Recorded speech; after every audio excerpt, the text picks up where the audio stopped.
प्रबंध के सिद्धांत को आज मैं इसी वन शॉट वीडियो में पूरा पढ़ाने वाली हूँ। तो प्रबंध के सिद्धांत एक प्रकार से प्रबंधक को गाइड करते हैं। ये दो ऐसे विद्वान रहे हैं प्रबंध शास्त्री जिन्होंने मैनेजमेंट के फील्ड में बहुत बड़ा कंट्रीब्यूशन किया है। क्या निर्णय लेना है, क्या निर्णय लेना सही होगा किसी पर्टिकुलर सिचुएशन में, स्थिति में, इसी को सिद्धांत बोला जाता है। हेलो मेरे प्यारे बच्चों, मैं हूं आपकी अपनी सौम्या मैम। तो स्वागत है आपका अपने ही चैनल और अपने ही बैच पर। क्लास 12 के जितने भी हमारे बच्चे हैं वो चैप्टर नंबर 1 अच्छे से पढ़ चुके होंगे। चैप्टर नंबर 2 की आज बारी है। चैप्टर नंबर 2 में यानी प्रबंध के सिद्धांत को आज मैं इसी वन शॉट वीडियो में पूरा पढ़ाने वाली हूँ। उम्मीद करती हूँ कि आपको चैप्टर समझ में आ रहे होंगे। बेटा, ये जो प्रबंध के सिद्धांत जो आपका अध्याय है वो बहुत ही कह सकते हो कि इंटरेस्टिंग है, बहुत ही समझने वाला है, क्योंकि इसमें बहुत सारे विद्वानों ने प्रबंध के कुछ सिद्धांत यानी प्रिंसिपल्स बताए हैं जिसका यूज़ करके एक प्रबंधक बहुत अच्छे से निर्णय यानी डिसीजन ले सकता है, प्रॉब्लम्स को सॉल्व कर सकता है, समस्याओं को दूर कर सकता है। तो प्रबंध के सिद्धांत एक प्रकार से प्रबंधक को गाइड करते हैं कि कोई प्रॉब्लम आ गई ऑर्गेनाइजेशन में तो उस प्रॉब्लम को कैसे सॉल्व करना है, क्या निर्णय लेना है, क्या निर्णय लेना सही होगा किसी पर्टिकुलर सिचुएशन में, स्थिति में, इसी को सिद्धांत बोला जाता है।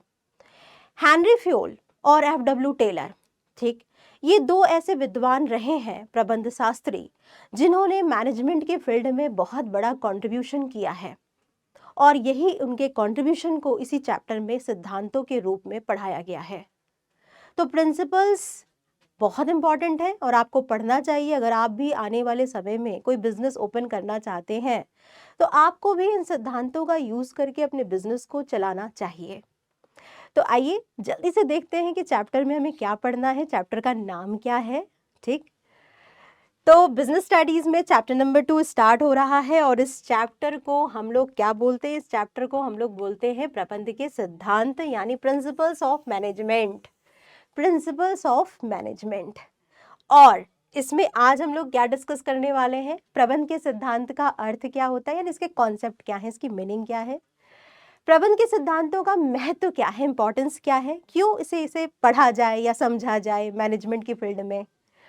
प्रबंध के जो सिद्धांत हैं वो सामान्य सिद्धांत जो कि हेनरी फ्योल ने विकसित किए हैं वो कौन कौन से हैं, और प्रबंध के जो वैज्ञानिक सिद्धांत हैं उसे जो एफ.डब्ल्यू. टेलर ने जो विकसित किया है उन सिद्धांतों को पढ़ेंगे और तकनीक को भी जानेंगे जो कि एफ.डब्ल्यू. टेलर ने बताई है। तो स्टार्ट करते हैं अपना ये चैप्टर हम लोग। और सबसे पहले हमें जानना होगा कि सिद्धांत किसे बोला जाता है, प्रिंसिपल किसे बोला जाता है। वो प्रिंसिपल नहीं जो आपके स्कूल में है, वो वाले प्रिंसिपल नहीं, बल्कि ये प्रिंसिपल है एक सिद्धांतों से, मतलब काम करने के तरीके से, ढंग से, निर्णय लेने के लिए एक तरह से सिद्धांत प्रिंसिपल्स मार्गदर्शन देते हैं, गाइड करते हैं मैनेजर्स को। तो आप कैसे इसे बता सकते हैं? सिद्धांत का मतलब होता है उस स्टेटमेंट से, उन चीज़ों से जिसमें कि कार्य कारण संबंध स्थापित किया जाता है कि अगर कोई प्रॉब्लम आ गई, कोई काम आ गया तो उस काम को कैसे सॉल्व करना चाहिए और सॉल्व करने पर क्या रिजल्ट आ सकते हैं, क्या परिणाम प्राप्त हो सकते हैं। तो कार्य कारण संबंध पर ये आधारित होते हैं, बेस्ड होते हैं, और किसी घटना के बारे में मूलभूत सत्य को प्रदर्शित करते हैं। मतलब किसी सिचुएशन के बारे में, उसको सॉल्व करने के बारे में ये बताते हैं। ठीक, प्रबंध के सिद्धांत मूलभूत सत्य पर आधारित होते हैं और प्रबंधकीय कार्य करने और निर्णय लेने के लिए दिशा निर्देश देते हैं, गाइडेंस देते हैं। ऐसा जरूरी नहीं है कि एक मैनेजर को जो सिद्धांत में लिखा गया है या बताया गया है उसको बिल्कुल उसी तरह से फॉलो किया जाए। एक मैनेजर अपनी बुद्धि का, अपने विवेक का प्रयोग करके, अपने अनुभव का यूज करके सिद्धांतों को प्रयोग करता है सिचुएशंस में, समस्या को सॉल्व करने के लिए। तो मैनेजमेंट का अनुभव या मैनेजर का अनुभव बहुत मायने रखता है जब प्रिंसिपल्स यूज किए जा रहे हों। प्रिंसिपल्स सिर्फ गाइड कर सकते हैं, दिशा दे सकते हैं, सिचुएशंस का सामना कैसे बेटर तरीके से करना ये बता सकते हैं। ठीक, कोई रेडीमेड सोल्यूशन नहीं दे सकते हैं कि हाँ अगर आपने ऐसा किया तो बिल्कुल यही रिजल्ट, यही परिणाम प्राप्त होंगे। ठीक, तो यहाँ पर देखिए बेटा, प्रबंध के सिद्धांतों की विशेषताओं की हम बात करते हैं कि प्रबंध के सिद्धांतों का नेचर, प्रकृति, विशेषता क्या है, किस तरह के होते हैं ये। सार्वभौमिक अनुप्रयोग, पहली जो विशेषता होती है सार्वभौमिक अनुप्रयोग, यूनिवर्सल एप्लीकेबिलिटी। मतलब प्रबंध के सिद्धांत क्योंकि सामान्य दिशा दे रहे हैं, निर्देश दे रहे हैं, जनरल गाइडलाइंस दे रहे हैं किसी प्रॉब्लम को सॉल्व करने में, इसीलिए हर तरह का ऑर्गेनाइजेशन, चाहे वो स्कूल्स ही क्यों ना हो, प्रॉफिट ऑर्गेनाइजेशन, कोई कंपनी क्यों ना हो, कोई व्यापार से संबंधित इकाई क्यों ना हो, कोई बड़ी कंपनी क्यों ना हो, कोई छोटी कंपनी क्यों ना हो, हर जहाँ जहाँ वर्क हो रहे हैं वहाँ वहाँ इन सिद्धांतों का यूज किया जा सकता है। इसीलिए हर जगह सिद्धांतों को प्रयोग कर सकते हैं सिचुएशन, स्थितियों के अनुसार। सार्वभौमिक प्रयोग का मतलब ये होता है, ये क्या करते हैं, सामान्य दिशा निर्देश देते हैं, जनरल गाइडलाइंस होते हैं बेटा, मैनेजर को एक प्रकार से निर्णय लेने में मदद करते हैं, हेल्प करते हैं। फॉर एग्जाम्पल के तौर पर जल्दी डिसीजन लेना है, क्विक डिसीजन लेना है, तो मैनेजर को यहाँ पर कौन सा सिद्धांत अपना सकता है, डिसेंट्रलाइजेशन, यानी विकेंद्रीकरण को। हर लोगों को काम बांट सकता है, उनको निर्णय लेने का अधिकार दे सकता है निचले के स्तर तक को।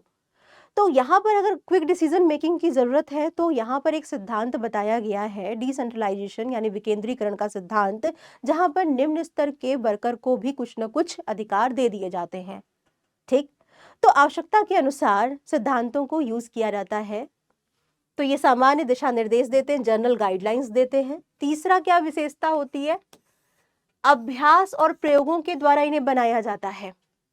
जितने भी प्रिंसिपल्स बनाए गए हैं वो एक रात या एक दिन में नहीं बनाए गए हैं, बल्कि बहुत सारी ऑर्गेनाइजेशंस में, बहुत सारी स्थितियों में कुछ काम करके उसका रिजल्ट देखा गया कि उसका रिजल्ट क्या आ रहा है, किस तरह से काम किया जाए कि रिजल्ट अच्छा आए। उसके आधार पर गहन अध्ययन, अवलोकन, परीक्षण, टेस्ट, एक्सपेरिमेंट के बेसिस पर प्रिंसिपल्स को बनाया गया। हेनरी फ्योल ने या एफ.डब्ल्यू. टेलर ने किसी रात में सपना नहीं देखा, सपना देख करके कोई सिद्धांत नहीं बनाया, बल्कि उन्होंने कई सालों तक किसी ऑर्गेनाइजेशन में वर्क किया, काम किया, और वहां पर उनके जो अनुभव हुए, उस अनुभव के आधार पर उन्होंने जो जो काम किए, उसके आधार पर जो रिजल्ट आए, उसके बेसिस पर प्रिंसिपल्स बनाए, सिद्धांत बनाए। तो अभ्यास और प्रयोगों के द्वारा बनाए जाते हैं। इनमें लचीलापन होता है बेटा, फ्लैक्सिबिलिटी होती है, साइंस के सिद्धांत की तरह कठोर या रिजिड नहीं है, बल्कि समस्या को सिचुएशन के अनुसार, स्थितियों के अनुसार थोड़ा बहुत सिद्धांतों में बदलाव लाया जा सकता है, चेंजेस किया जा सकता है, मॉडिफिकेशन संभव है। एक मैनेजर को लग रहा है कि नहीं, ये जो सिद्धांत है इसको बिल्कुल उसी तरह से फॉलो नहीं कर सकते हैं, इसमें कुछ चेंजेस लाने की जरूरत है, तो वो ला सकता है। व्यवहारवादी स्वरूप, बेटा ये जो प्रिंसिपल्स होते हैं जब इनको यूज किया जाता है तो ये वर्कर के बिहेवियर को चेंज करने की शक्ति रखते हैं। इसीलिए इन्हें कहा जाता है कि ये सिद्धांतों का यूज करके एक प्रबंधक लोगों के व्यवहार में चेंजेस ला सकता है और फेवरेबल रिजल्ट, जो वो चाहता है वैसा परिणाम प्राप्त कर सकता है। तो व्यवहारवादी स्वरूप होता है इनका। इसके बाद जो सिक्स्थ इसकी विशेषता है, ये कारण और प्रभाव संबंध पर आधारित होते हैं।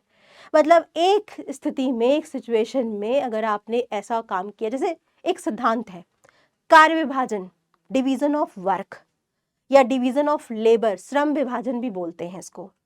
ये सिद्धांत कहता है कि कामों को, बड़े से काम को छोटे छोटे भागों में बांट देना चाहिए और हर एक छोटा काम एक व्यक्ति को दे देना चाहिए, जिससे वो वही काम बार बार करके परफेक्ट हो जाता है और काम बहुत अच्छे से हो जाता है।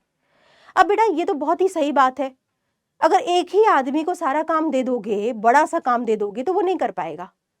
अगर उसी काम को कई लोगों में बांट दोगे तो काम अच्छे से हो जाएगा।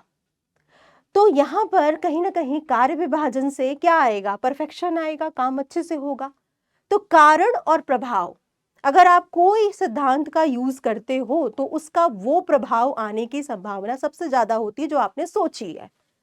तो ये कारण और प्रभाव पर आधारित होते हैं। अनिश्चित होते हैं बेटा, कॉन्टिजेंट होते हैं। अनिश्चित का मतलब होता है सिद्धांत जो है वो परिस्थितियों पर आधारित होते हैं। अगर सिचुएशन आएगी, प्रॉब्लम आएगी, समस्या आएगी, तभी सिद्धांतों का प्रयोग होगा। अगर सिचुएशन नहीं आ रही है, समस्या नहीं आ रही है, तो फालतू का आप अपना दिमाग क्यों लगाओगे? तो परिस्थितियों के अनुसार सिद्धांतों का प्रयोग होता है। सिचुएशन के अकॉर्डिंग सिद्धांतों को यूज किया जाता है। सिचुएशन की डिमांड है तब प्रिंसिपल्स उसी सिचुएशन के आधार पर पर्टिकुलर प्रिंसिपल प्रयोग किए जाएंगे। ठीक है, तो आइए अब यहाँ पर हमने इन्हीं सारे पॉइंट्स को थोड़ा सा विस्तार से बताने की कोशिश की है कि सार्वभौमिक का मतलब होता है जो हर जगह हर प्रकार की संस्था में यूज किए जाए। जनरल गाइडलाइंस का मतलब होता है कि इन्हें आंख मूंद करके, एक आंख बंद करके ही एक प्रबंधक यूज नहीं करता, बल्कि ये केवल गाइड कर सकते हैं, कोई समस्या का सलूशन नहीं कर देते हैं। ठीक है, विकासवादी होते हैं, मतलब ये रातों रात नहीं बनाए जाते हैं, बल्कि गहन अध्ययन, परीक्षण, अभ्यास पर आधारित होते हैं। ठीक है, लचीलापन होता है, इन्हें आवश्यकताओं और परिस्थितियों के अनुसार थोड़ा बहुत बदला जा सकता है और बदल करके प्रयोग कर सकते हैं। व्यवहारवादी स्वरूप होता है, मतलब इनका यूज करके कर्मचारियों के व्यवहार में परिवर्तन लाया जा सकता है। ठीक है, कारण और प्रभाव संबंध पर आधारित होते हैं, मतलब किसी भी सिद्धांत का आपने यूज किया, प्रयोग किया, तो उसका रिजल्ट आने की संभावना पर्याप्त होती है। ठीक, अनिश्चित होते हैं, मतलब संगठन में स्थितियों के अनुसार इनका प्रयोग निर्भर करता है। जैसी सिचुएशन आएगी तभी आप इसका यूज करेंगे। अब हम बात करें इन्हीं विशेषताओं के आधार पर प्रबंध के सिद्धांतों का इतना ज्यादा यूज क्यों किया जाना चाहिए? क्योंकि इनका महत्व है। इनका महत्व है। क्या महत्व है? ये देखो बेटा, सबसे पहले तो जो प्रबंध के सिद्धांत हैं वो मैनेजर्स को सोचने की शक्ति का विकास करते हैं, मैनेजर्स की बुद्धि का विकास करते हैं, मैनेजर्स को सोच और समझ दे देते हैं। ठीक है, तो प्रबंधकों को उपयोगी ज्ञान देते हैं, गहरी समझ देते हैं, यानी समस्या को हल करने की समझ प्रदान कर देते हैं। इसके बाद क्या है? संसाधनों का इष्टतम उपयोग, प्रॉपर यूटिलाइजेशन ऑफ रिसोर्सेस, मतलब जो मैन है, चाहे मशीन है, चाहे पूंजी है, चाहे मनी है, कैपिटल है, वो बर्बाद नहीं होगा। अगर आपने सही तरीके से यूज किया सिद्धांतों को तो कॉस्ट कम आएगी, लागत कम आएगी बिजनेस की। क्यों? क्योंकि डिवीजन ऑफ वर्क यही कहता है कि भाई आप एक ही छोटा सा काम किसी एक आदमी को करने को कहोगे और कहोगे कि वो बार बार वही काम, पर्टिकुलर काम दोहराए, वही काम करे, एक ही काम है उसका, तो वो बहुत अच्छे से काम को सीख जाएगा, गलती कम करेगा, संसाधन की बर्बादी कम करेगा, मशीन का दुरुपयोग कम करेगा, वेस्टेज ऑफ रिसोर्सेस कम हो जाएंगे, है ना? तो कहीं ना कहीं बच्चा इससे क्या होगा? कॉस्ट कम आएगी, रिसोर्सेस का प्रॉपर यूज हो पाएगा। तो संसाधनों का अनुकूलतम या इष्टतम कुशलतम प्रयोग संभव बनाते हैं प्रिंसिपल्स ऑफ मैनेजमेंट। ठीक है, ये इनका एक मेरिट है। दूसरा क्या है? वैज्ञानिक निर्णय को बढ़ाते हैं, सोचने और समझने की तर्क क्षमता एक मैनेजर्स के अंदर डेवलप्ड करते हैं, उसका विकास करते हैं। देखो बेटा, मैंने आपको पहले भी बोला था ना कि जो प्रिंसिपल्स हैं वो एक रात या एक दिन में नहीं बनाए गए हैं, वो अवलोकन, परीक्षण, एक्सपेरिमेंट पर बनाए गए हैं। तो सिर्फ मैनेजर्स के पर्सनल पक्षपात या वो किसी को पसंद करता है, किसी को नापसंद करता है, उसके आधार पर वो डिसीजन नहीं लेता है, बल्कि तर्क, निर्णय क्षमता के आधार पर डिसीजन लेता है। जो सही है, जो उचित है, उसके आधार पर काम करता है। तो वैज्ञानिक निर्णय, वैज्ञानिक तर्क क्षमता को सिद्धांत बढ़ाते हैं। इसके बाद देखिए, परिवर्तनशील वातावरण की आवश्यकता को पूरा करता है या पूरा करवाता है। प्रिंसिपल्स ऑफ मैनेजमेंट जितने भी बनाए गए हैं वो देखो, वातावरण जो है वो बदल रहा है। हम सब जान रहे हैं कि अर्थव्यवस्था में बदलाव आ रहा है, तकनीक में बदलाव आ रहा है, कंपटीशन का लेवल बदल रहा है, बहुत सारे हमारे कॉम्पिटिटर हैं बिजनेस ऑर्गेनाइजेशंस के, वो बढ़ रहे हैं। इस बदलते हुए वातावरण में एक मैनेजर को क्या करना होगा? मैनेजर को इन बदलावों को अपनाना होगा अपने ऑर्गेनाइजेशन में। अगर वो पुराने तरीके से काम करेगा, पुराने जो भी वस्तु है, प्रोडक्ट है, उसको पुरानी तरीके से बनाएगा तो उसकी डिमांड नहीं हो पाएगी, मांग नहीं हो पाएगी। तो परिस्थितियों के अनुसार, सिचुएशन के अकॉर्डिंग, वातावरण में होने वाले परिवर्तन के अनुसार एक बिजनेस में मैनेजर को अपने इंटरनल पॉलिसी में भी बदलाव लाना होगा, और ये तभी संभव है जब वो लोगों से काम करवा पाए, मतलब लोगों के व्यवहार में चेंजेस ला पाए, लोगों को तैयार कर पाए कि वो बदलती हुई टेक्निक्स के अनुसार अपने कौशल में बदलाव लाएं, अपने तरीकों में बदलाव लाएं, काम करने के ढंग में बदलाव लाएं। और ये प्रिंसिपल्स ऑफ मैनेजमेंट से संभव है। ठीक, तो परिवर्तनशील वातावरण की आवश्यकताओं को पूरा करवाता है। इसको थोड़ा सा देखते हैं बेटा। प्रत्येक व्यवसायी को व्यावसायिक वातावरण में होने वाले परिवर्तन के अनुसार अपने संगठन में परिवर्तन करने पड़ते हैं। संगठन में परिवर्तन लागू करना आसान नहीं होता है, क्योंकि कर्मचारी लोग इसका विरोध करते हैं चेंजेस को अडॉप्ट करने में। तो प्रबंध के सिद्धांत प्रबंधकों को संगठन में सही स्तर पर सही दिशा में परिवर्तन को अपनाने के लिए प्रशिक्षित करते हैं कि कौन से ऑर्गेनाइजेशन में, कौन से डिपार्टमेंट में, किस प्रोडक्ट में, किस मशीन में चेंजेस को लाना है, और उसी अनुसार वो काम करता है। प्रभावी प्रशासन, प्रभावी प्रशासन को सुनिश्चित करता है। क्या मतलब होता है प्रभावी प्रशासन का?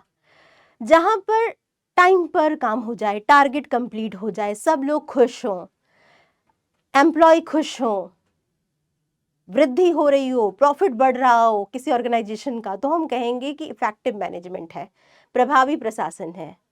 और ये तभी अच्छे से हो पाएगा जब प्रिंसिपल्स ऑफ मैनेजमेंट का यूज किया जाता है किसी संगठन में। तो प्रशासन उच्च स्तरीय प्रबंध का कार्य होता है, और इस कार्य में बड़ी योजनाएं और नीतियां बनाई जाती हैं, और योजनाओं और नीतियों को बनाने में मैनेजमेंट के प्रिंसिपल्स का यूज किया जाता है। मैनेजमेंट के प्रिंसिपल्स का यूज करके जब डिसीजंस लिए जाते हैं तो उससे क्या होता है, प्रॉफिट जो होता है, लाभ जो होता है, वो बढ़ जाता है। और लाभ जब बढ़ जाएगा तो फिर संगठन का, ऑर्गेनाइजेशन का, हर लोगों का लाभ बढ़ जाएगा, चाहे वो वर्कर हो, चाहे वो मैनेजर्स हो, है ना। तो प्रभावी प्रशासन भी पॉसिबल है, सामाजिक दायित्वों को भी पूरा करता है। देखो भाई, अगर अच्छा मैनेजमेंट है, अच्छे से काम हो रहा है, अच्छी सी पॉलिसी बन रही है, निर्णय लिए जा रहे हैं, लाभ हो रहा है, तो इसका क्या असर होगा? इसका असर होगा कि वो बिजनेस अपने कुछ सामाजिक उत्तरदायित्वों को भी पूरा कर रहा होगा। जैसे एक सिद्धांत कहता है, उचित पारिश्रमिक का सिद्धांत, ये बोलता है कि वर्कर को पर्याप्त वेज देना चाहिए, उचित वेज देना चाहिए। ये कैसे संभव हो पाएगा? जब प्रॉफिट अच्छा होगा। तो कहीं ना कहीं हर एक तार जो है एक दूसरे से जुड़े हुए हैं, और हम ये कह सकते हैं कि सामाजिक उत्तरदायित्व जो होते हैं वो भी प्रिंसिपल्स ऑफ मैनेजमेंट का यूज करके पूरे किए जा सकते हैं। कई सारे प्रिंसिपल, जैसे कि समानता का सिद्धांत। समानता का सिद्धांत ये कहता है कि सबके साथ समान व्यवहार होना चाहिए किसी संगठन में, चाहे वो एक फीमेल हो, चाहे मेल हो, चाहे कोई गरीब तबके का हो, किसी भी जाति का हो, किसी भी धर्म का हो, कोई भेदभाव नहीं होना चाहिए। तो कहीं ना कहीं समाज का जो वर्ग है, समाज की जो सोच है, उसको बदलने का भी काम कहीं ना कहीं प्रबंध के सिद्धांतों के द्वारा हो रहा है। प्रबंधकीय प्रशिक्षण, शिक्षा और अनुसंधान का भी स्कोप है इसमें, ये भी इसका एक महत्व है। क्योंकि देखो, प्रबंध के सिद्धांत आप लोग पढ़ रहे हो, ऐसे ही MBA के कोर्स में भी बहुत सारे मैनेजमेंट्स के बारे में पढ़ाया जाता है।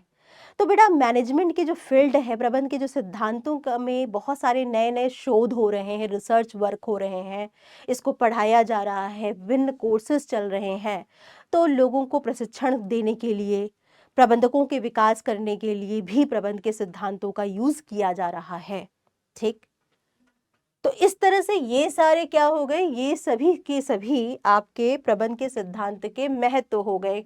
एक बार जल्दी से इसको देख लीजिए। प्रबंधकों को उपयोगी ज्ञान तथा गहरी समझ उपलब्ध कराते हैं, संसाधनों का कुशलतम उपयोग कराते हैं, वेस्टेज ऑफ रिसोर्सेज को कम कर देते हैं, वैज्ञानिक निर्णय को बढ़ाते हैं, प्रबंधक के अंदर तर्क संगत क्षमता को बढ़ाते हैं, तर्क लेने की, बुद्धि लेने की, विवेक की शक्ति को बढ़ाते हैं, परिवर्तनशील वातावरण का निर्माण करते हैं, मतलब आसानी से परिवर्तन को अपना सकता है एक मैनेजमेंट।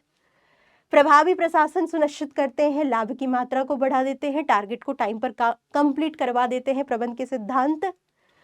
सामाजिक दायित्व को पूरा करवाते हैं, जो बिजनेस ज्यादा लाभ कमाएगा वही अपने सामाजिक उत्तरदायित्वों को अच्छे से निभा पाएगा। और प्रबंधकीय प्रशिक्षण, शिक्षा और अनुसंधान के कार्य को भी ये आगे बढ़ा रहे हैं। ठीक, तो ये सारे इसके महत्व थे। इसके बाद हेनरी फ्यूल की बात करते हैं। हेनरी फ्यूल जी कौन थे? हेनरी फ्यूल एक महान प्रबंध शास्त्री आप कह सकते हो इनको। ऐसे तो पेशे से ये एक इंजीनियर थे, लेकिन इंजीनियरिंग की डिग्री लेने के बाद इन्होंने कई वर्षों तक संगठन में काम किया, बड़े ओहदे तक गए और उसके बाद इन्होंने वहाँ पर काम करते हुए अपने कई सालों के अनुभव के आधार पर कुछ सामान्य प्रबंध के सिद्धांतों का विकास किया है, बनाया है उसको। इनका जन्म 1841 से 1925 में हुआ, मतलब 1841 में इनका जन्म हुआ और उनकी मृत्यु जो है वो 1925 में हुई। पेशे से ये एक माइनिंग इंजीनियर थे, खनन इंजीनियरिंग की डिग्री इन्होंने ली थी और प्रबंध विषय का सिद्धांतकार इन्हें कहा जाता है। इनका जन्म फ्रांस में हुआ था, ये फ्रांस के नागरिक थे। इन्होंने शिक्षा ली थी अपनी 1880 में सेंट एंटाइन की माइनिंग अकादमी से इन्होंने स्नातक किया था। फिर इन्होंने कंपनी डी केमेंट्री फॉर कैम्न्यू डी केजी बिल्ले खनन की कंपनी में की स्थापना की। ठीक है, उसके बाद 1888 में इनके प्रबंध के निदेशक बने उसी कंपनी में और 1918 तक वहाँ पर वो इस पद पर रहे, काम किए। इसके बाद अगर इनकी बात करें, इनका सबसे ज़्यादा इम्पॉर्टेंट अगर हम कंट्रीब्यूशन की बात करें तो इन्होंने 14 प्रबंध के सिद्धांत बनाए हैं, प्रतिपादन किया है, 14 सामान्य प्रबंध के सिद्धांत। इसीलिए इन्हें फादर कहा जाता है, जनरल प्रिंसिपल्स ऑफ मैनेजमेंट का, सामान्य प्रबंध के सिद्धांतों का जनक या पिता कहा जाता है। ठीक है, और सबसे ज़्यादा इम्पॉर्टेंट की अगर हम बात करें तो इन्होंने कुछ लेखन काम किया है एडमिनिस्ट्रेशन इंडस्ट्री के एक्ट जनरली, जो 1949 में जर्नल एंड इंडस्ट्रियल मैनेजमेंट के शीर्षक से अंग्रेजी में प्रकाशित हुई थी। इनकी सबसे बड़ी अच्छी रचना में से एक है। इसे क्लासिकल प्रबंध विषय का आधारभूत कार्य भी माना जाता है। ठीक है, तो ये सब इनके मेजर कंट्रीब्यूशन रहे हैं हेनरी फ्यूल जी के। और सबसे ज़्यादा जो आप लोगों को पढ़ना है वो है इनके 14 सामान्य सिद्धांत क्लास 12th में। सबसे पहले हम बात करते हैं फ्यूल के द्वारा विकसित किए गए पहले सिद्धांत के बारे में, जो है कार्य विभाजन का सिद्धांत या श्रम विभाजन का सिद्धांत, principle of division of work या principle of division of work. Yes, ये सिद्धांत क्या कहता है? इस सिद्धांत के अनुसार इनका ये मानना था कि संपूर्ण काम को, पूरे टास्क को, पूरे वर्क को छोटे छोटे इकाइयों में बांटना चाहिए, छोटे छोटे कामों में बांट देना चाहिए और हर एक छोटी इकाई एक काम की किसी एक व्यक्ति को दे देनी चाहिए करने के लिए, जिससे कि वही व्यक्ति बार बार उस काम को करे और एक्सपर्ट बन जाए उस काम को करने में। इससे होगा यह कि काम बहुत अच्छे से कंप्लीट हो पाएगा और टाइम पर हो पाएगा, रिसोर्सेस या संसाधन का अपव्यय नहीं होगा, क्योंकि वह व्यक्ति लगातार एक ही काम को करते करते उसमें क्या हो जाएगा, परफेक्ट हो जाएगा। तो डिवीजन ऑफ वर्क सिद्धांत का यूज हमेशा किसी भी तरह के ऑर्गेनाइजेशन में कर सकते हैं जहाँ पे बहुत सारे काम हो रहे हों, काम बहुत ज़्यादा हो, वहाँ पर कामों को बांटा जा सकता है वर्कर को और वर्कर के योग्यता के अनुसार काम दिया जा सकता है। तो बेसिकली कार्य विभाजन सिद्धांत का क्या पॉजिटिव इम्पैक्ट मिलता है? परफेक्शन, स्पेशलाइजेशन, विशेषज्ञता आती है इसमें। विशेषज्ञता का मतलब होता है काम बहुत अच्छे से कंप्लीट करना, वर्क बहुत अच्छे से कंप्लीट करना। तो जब भी कार्य योग्यताओं के अनुसार विभाजित किए जाते हैं, किसी व्यक्ति को उसकी योग्यता के अनुसार अगर काम दिया जाता है, तब वह उस काम को स्वतः ही अच्छे से कर पाता है और उसमें विशेषज्ञता आ जाती है एक ही काम को बार बार करते करते।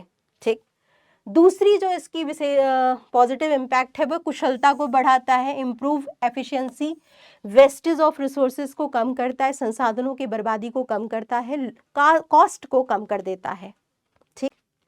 इसके बाद आता है, अगर मान लो ये प्रिंसिपल फॉलो ना किया जाए तब क्या प्रॉब्लम आएगी? बहुत सारी प्रॉब्लम आएगी।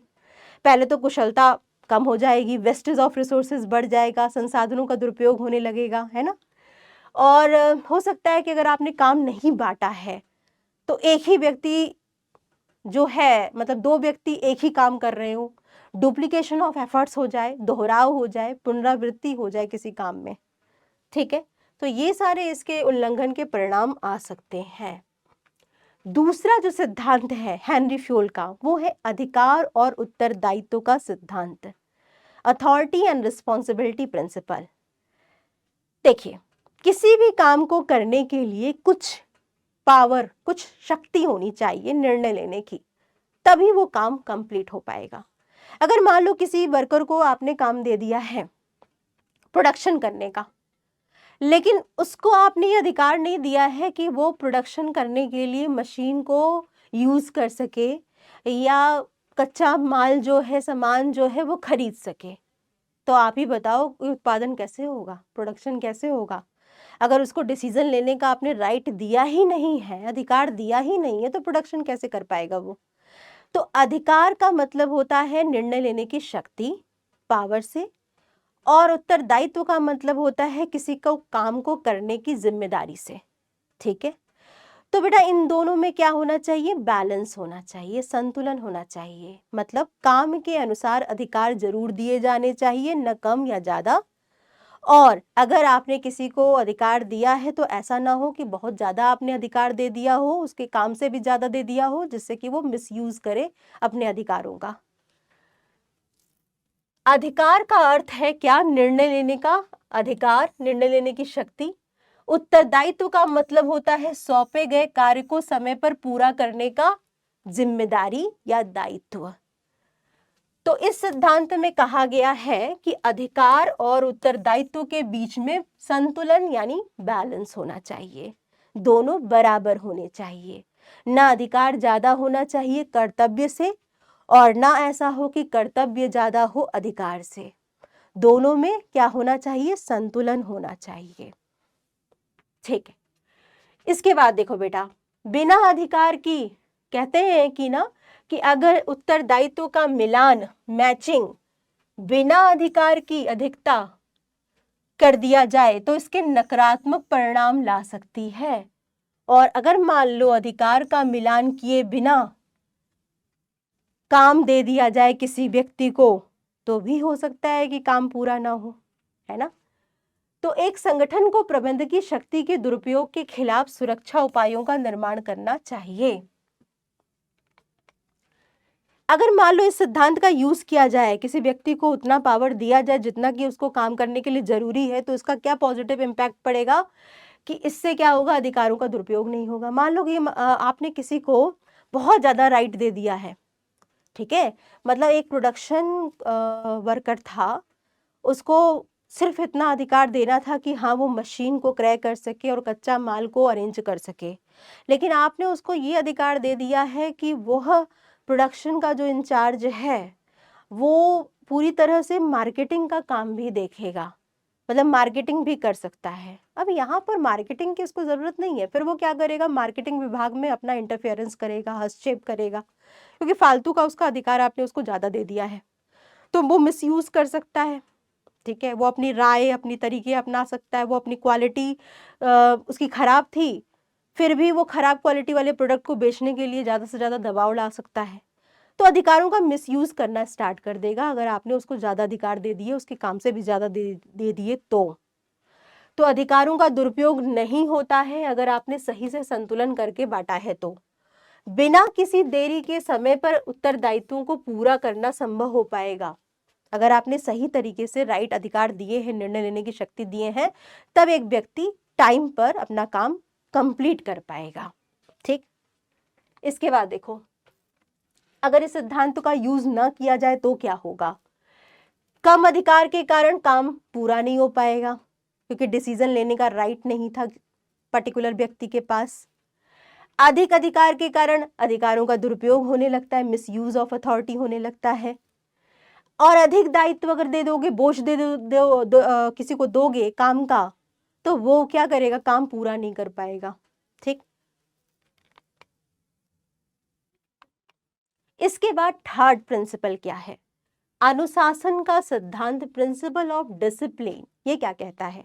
अनुशासन का सिद्धांत ये कहता है कि इसमें हेनरी फ्योल जी ने ये बोला कि ऑर्गेनाइजेशन में मैनेजर को जब भी कोई नीति या नियम बनाए तो उस नीति और नियम का सख्ती से पालन हो, ये देखना चाहिए। मतलब नियम का और रूल्स का, रेगुलेशंस का पालन करवाना, उसको सुनिश्चित करना, ये कहता है अनुशासन का सिद्धांत। अनुशासन का सिद्धांत ये भी कहता है कि अगर मैनेजर ने कोई वादा किया है अपने वर्कर से तो उस वादे को भी पूरा करे वो टाइम पर। अगर काम कंप्लीट हो रहे हैं तो जो भी पहले वादा दिया गया, जैसे बोनस देंगे, आपका वेतन बढ़ाएंगे अगर आपने इतना प्रोडक्शन कर लिया तो वेतन वृद्धि या बोनस देना चाहिए। ऐसी कंडीशन में अपने वादे को पूरा करना चाहिए, ये भी कहता है अनुशासन का सिद्धांत। कर्मचारियों को भी नियम और कायदे कानून का पालन करना चाहिए और फालतू का लॉकआउट करना, हड़ताल करना, ये सब काम नहीं करना चाहिए। तो आचार संहिता यानी कोड ऑफ कंडक्ट, रूल्स और रेगुलेशंस, नियम का पालन होना चाहिए, कॉन्ट्रैक्ट का पालन होना चाहिए और कायदों का पालन होना चाहिए। सभी स्तर पर अच्छा सहयोग होना चाहिए वर्कर और मैनेजमेंट के बीच में। अधीनस्थ यानी जो सबऑर्डिनेट वर्कर हैं तथा अधिकारी जो बॉस लोग हैं, उनके बीच में स्पष्ट और निष्पक्ष एग्रीमेंट होना चाहिए। सभी स्तरों पर प्रतिबद्धता यानी कमिटमेंट्स की बैठक होनी चाहिए। जो भी वायदे किए गए हैं वो पूरे होने चाहिए, चाहे वो कर्मचारियों ने कोई वादा किया हो प्रबंधक से या प्रबंधक ने कोई वादा किया हो कर्मचारियों से। जुर्माने का न्यायपूर्ण प्रयोग होना चाहिए। अगर मान लो किसी नियम का उल्लंघन हुआ है तो फिर जो दंड दिया जाएगा, जुर्माना दिया जाएगा, वो भी न्यायोचित होना चाहिए। ना तो जुर्माना बहुत ज्यादा होना चाहिए ना बहुत कम होना चाहिए, ठीक है। दूसरा, ऐसा ना हो कि किसी को तो आपने दंड दिया और किसी दूसरे व्यक्ति को ना दिया, ये भी गलत है। अगर इस सिद्धांत का यूज करेंगे तो क्या होगा? संगठन में जो भी काम है वो बहुत सिस्टमेटिक तरीके से होंगे, क्योंकि अनुशासन कहते हैं ना, डर की भावना होनी चाहिए थोड़ी बहुत। अगर नहीं होगी तो कर्मचारी अपनी मनमानी करेंगे और कुशलता में सुधार आती है, वेस्टेज ऑफ रिसोर्सेज नहीं होते हैं, संसाधन बर्बाद नहीं होते हैं अगर अनुशासन से काम होता है तो। अगर मान लो इस सिद्धांत का यूज ना हो तो क्या होगा? तब क्या होगा? अव्यवस्था आएगी, रूल्स कायदे कानून को तोड़ा जाएगा, काम टाइम पर कंप्लीट नहीं हो पाएगा, कुशलता कम हो जाएगी, ठीक, कॉस्ट बढ़ जाएगी। अब हम बात करेंगे आदेश की एकता सिद्धांत की। आदेश की एकता सिद्धांत क्या कहता है? ये सिद्धांत कहता है principle of unity of command. इसमें ये बोला गया है कि हर एक कर्मचारी को एक समय में एक ही बॉस से आदेश प्राप्त होना चाहिए। मतलब हर एक अधीनस्थ का एक बॉस होना चाहिए एक समय में। ऐसा ना हो कि एक कर्मचारी को दो बॉस हो जाएं और दोनों बॉस उसको एक समय आदेश दे रहे हों, तब प्रॉब्लम आ जाती है, ठीक है। तो यहाँ पर देखो, इस सिद्धांत को थोड़ा सा और बता देते हैं, थोड़ा सा और एक्सप्लेन कर देते हैं यहाँ पर। जैसे आदेश की एकता सिद्धांत क्या कहता है? आदेश की एकता, ठीक है, ये कहता है प्रत्येक कर्मचारी का केवल एक अधिकारी होना चाहिए। एक अधिकारी से प्रत्येक कर्मचारी को केवल एक अधिकारी से आदेश प्राप्त होना चाहिए। प्राप्त होना चाहिए। एक से ज्यादा या कह सकते हो 2 या 4 बॉस एक साथ एक समय में एक वर्कर के नहीं होने चाहिए जो उसको आदेश एक टाइम दें, कमांड दें। फॉर एग्जाम्पल के तौर पर यहाँ पर देखो, ये बॉस है, ये अगर अधिकारी हैं, ठीक है, ये अधिकारी हैं और इन्होंने कोई आदेश दिया, कोई कमांड दिया है किसी काम को करने के लिए, किसको? वर्कर को, अपने अधीन किसी वर्कर को। तो बेटा इनका वर्कर का, इस कर्मचारी का केवल एक ही अधिकारी होना चाहिए जो उसे एक टाइम में आदेश दे। और अगर मान लो 2 अधिकारी हो गए और दोनों अलग अलग आदेश देने लगे, ठीक है, एक कह रहा है कि प्रोडक्शन बढ़ाओ, दूसरा कह रहा है कि प्रोडक्शन कम करो। अब यहाँ पर बेचारा ये जो प्रोडक्शन इंचार्ज है, प्रोडक्शन वर्कर है, वो क्या करेगा? किसका आदेश माने? इस प्रबंधक का माने कि उस प्रबंधक का माने? दोनों ही विपरीत आदेश दे रहे हैं, कमांड दे रहे हैं, तब प्रॉब्लम आ जाएगी। तो ये नहीं होना चाहिए, ये वाला अधिकारी नहीं होना चाहिए जो कि अलग आदेश दे रहा हो इस वर्कर को। ठीक, तो प्रत्येक कर्मचारी को केवल एक अधिकारी से आदेश प्राप्त होना चाहिए एक समय पर।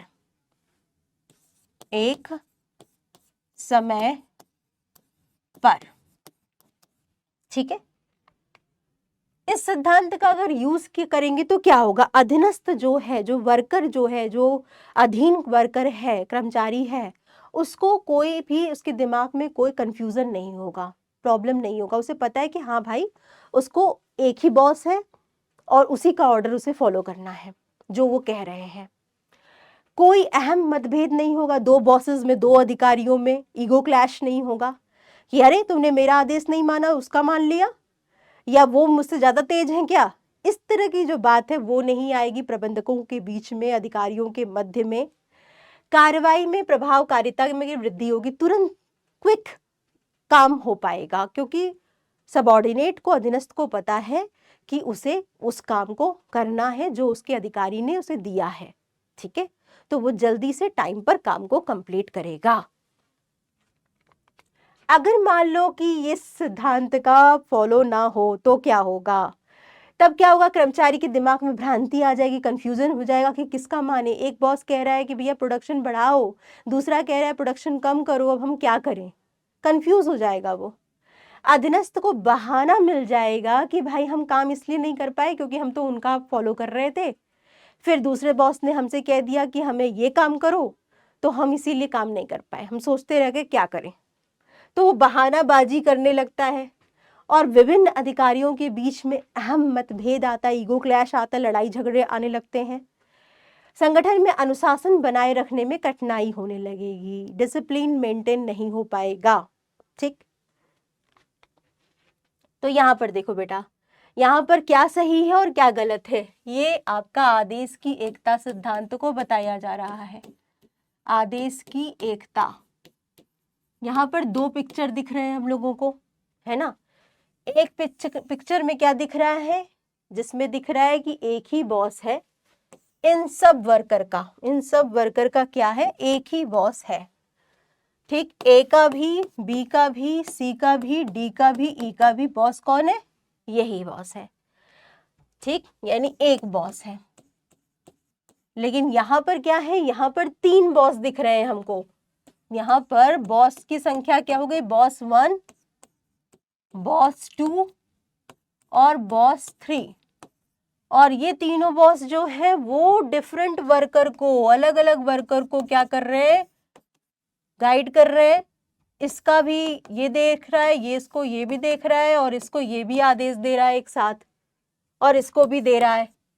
अब यहाँ पर ये वाला बॉस भी है जो कि तीनों को आदेश दे रहा है, भाई इसको भी दे रहा है, इसको भी दे रहा है, इसको भी दे रहा है, इसको भी दे रहा है। तो कहीं ना कहीं यहाँ पर ये चीज गलत है। ये क्या है? ये गलत हो गया। आदेश की एकता यहाँ पर फॉलो नहीं हो रही है, क्योंकि यहाँ कर्मचारियों के कई सारे बॉसेस हैं, ठीक है, और जो उन्हें एक ही टाइम पर आदेश दे रहे हैं। तो यहाँ पर देखो कुछ मेन पॉइंट बताए गए हैं कि कर्मचारी को केवल एक ही अधिकारी से आदेश प्राप्त होना चाहिए, ये कहता है आदेश की एकता सिद्धांत। यदि वह एक से अधिक अधिकारियों से आदेश प्राप्त कर रहा है तब वो भ्रमित हो जाएगा, कंफ्यूज हो जाएगा, और आगे आप लोग पढ़ोगे एक तकनीक है FW टेलर की कार्यात्मक फोरमैनशिप तकनीक, उसका यह सिद्धांत विरोध करता है। ठीक है, वहां पर क्या हो जाता था, वहां पर 8 बॉसेस हो जाएंगे कर्मचारियों के एक साथ। तो कहीं ना कहीं आपका जो कार्यात्मक फोरमैनशिप तकनीक है वो तकनीक इस सिद्धांत को नहीं मानती है। इसके बाद देखिए बेटा, इसके बाद दूसरा सिद्धांत आता है हेनरी फ्योल का, निर्देश की एकता। निर्देश की एकता का मतलब होता है यूनिटी ऑफ डायरेक्शन। ये सिद्धांत यूनिटी ऑफ कमांड से अलग है, आदेश की एकता सिद्धांत से अलग है। इस सिद्धांत में क्या कहा गया, इस सिद्धांत में कहा गया है कि अगर मान लो एक अधिकारी जो है under one head one unit one plan, मतलब एक अधिकारी जो है उसका एक योजना होनी चाहिए, एक योजना होनी चाहिए, एक योजना और एक लक्ष्य होना चाहिए, और इसी लक्ष्य की प्राप्ति के लिए सभी वर्कर, जो वर्कर काम कर रहे हैं, जितने भी वर्कर हैं बेटा, इसी लक्ष्य को प्राप्त करने के लिए वर्कर की क्रियाएं होनी चाहिए किसी ऑर्गेनाइजेशन में। मतलब किसी संगठन का एक लक्ष्य होना चाहिए बेटा, और वो लक्ष्य एक योजना के अनुसार बना करके पूरा किया जाना चाहिए, और जितने भी कर्मचारी हैं किसी भी ऑर्गेनाइजेशन के, वो सारे कर्मचारी उसी लक्ष्य को पूरा करने के लिए निर्देशित होने चाहिए, डायरेक्टेड होने चाहिए अधिकारी के द्वारा, अधिकारी के द्वारा।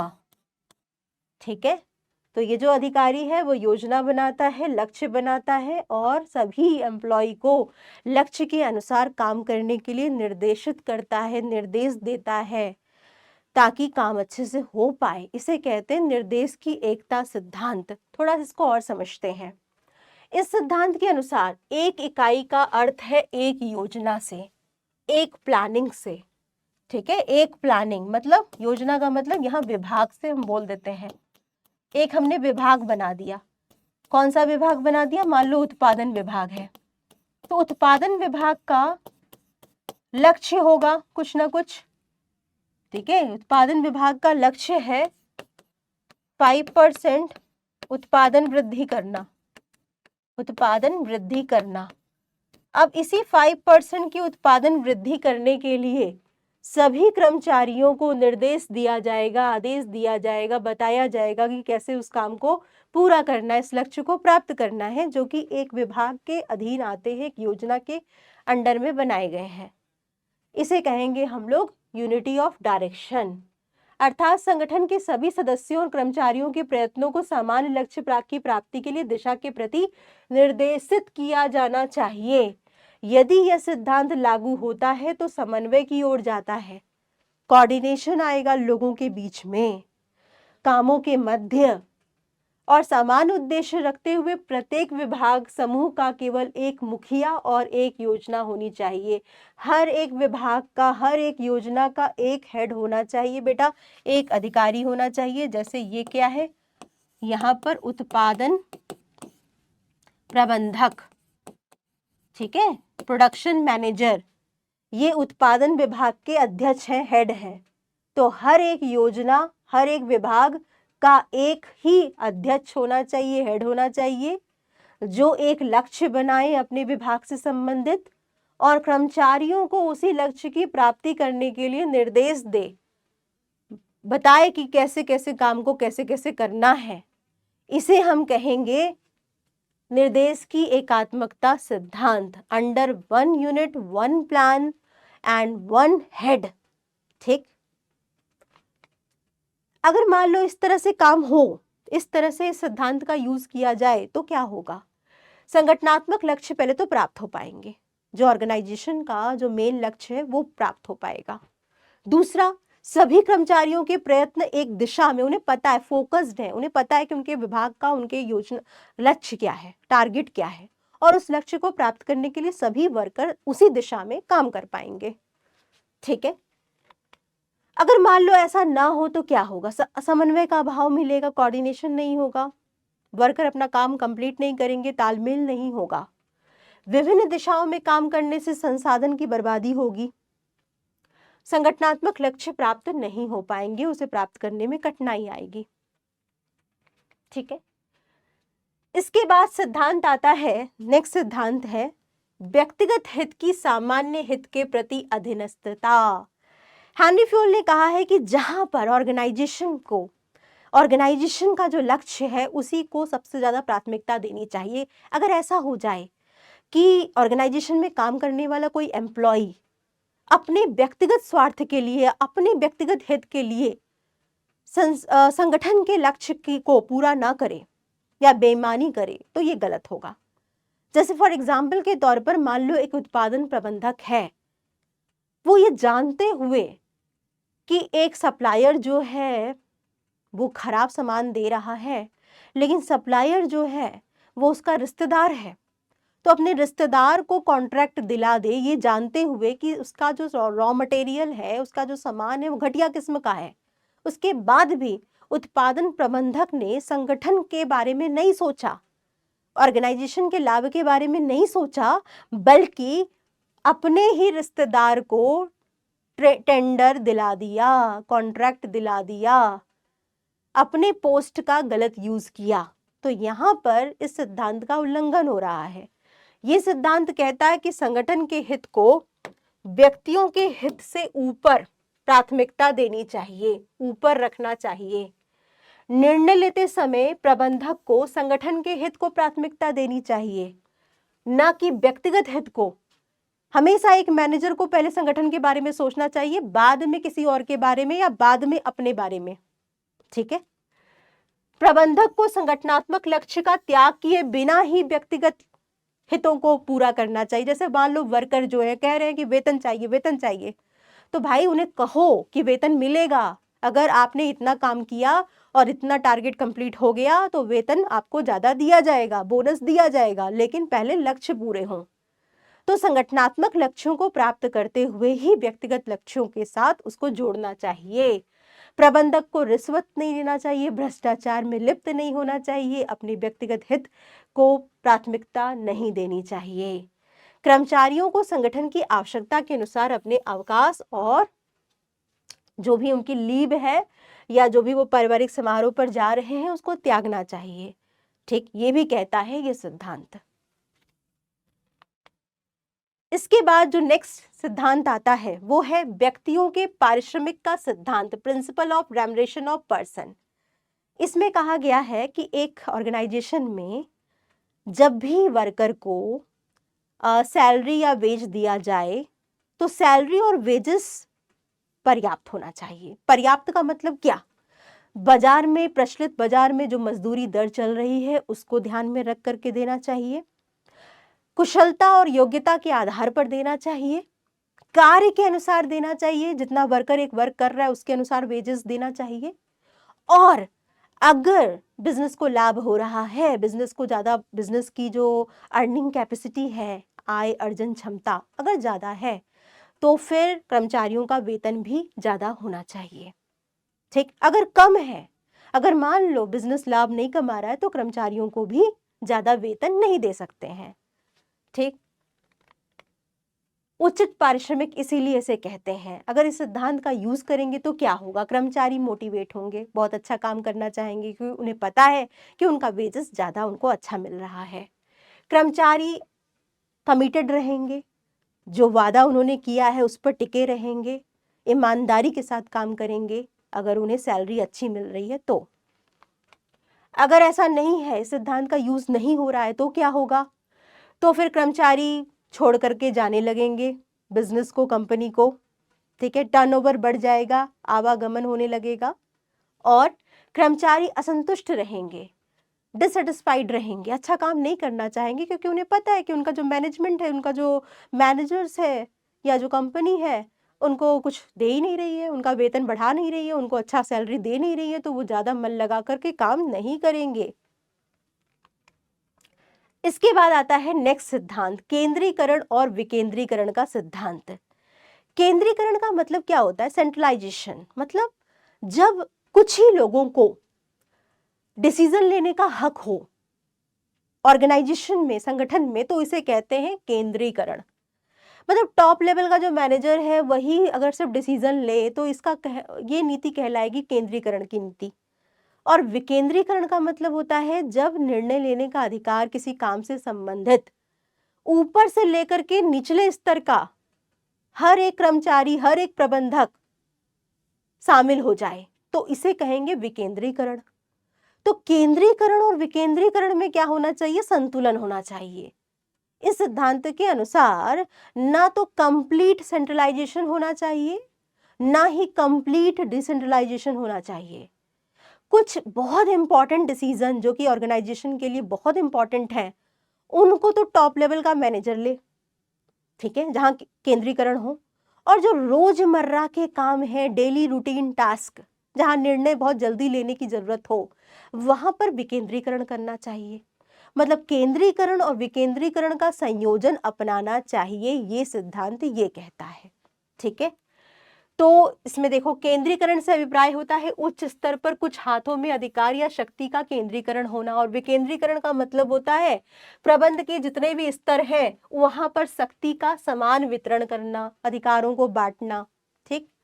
फ्यूल के अनुसार एक कंपनी को ना तो कंप्लीट केंद्रीकरण करना चाहिए, ना ही कंप्लीट विकेंद्रीकरण करना चाहिए, परंतु यहाँ संगठन के आकार और प्रकृति पर निर्भर करते हुए दोनों का मिश्रण होना चाहिए।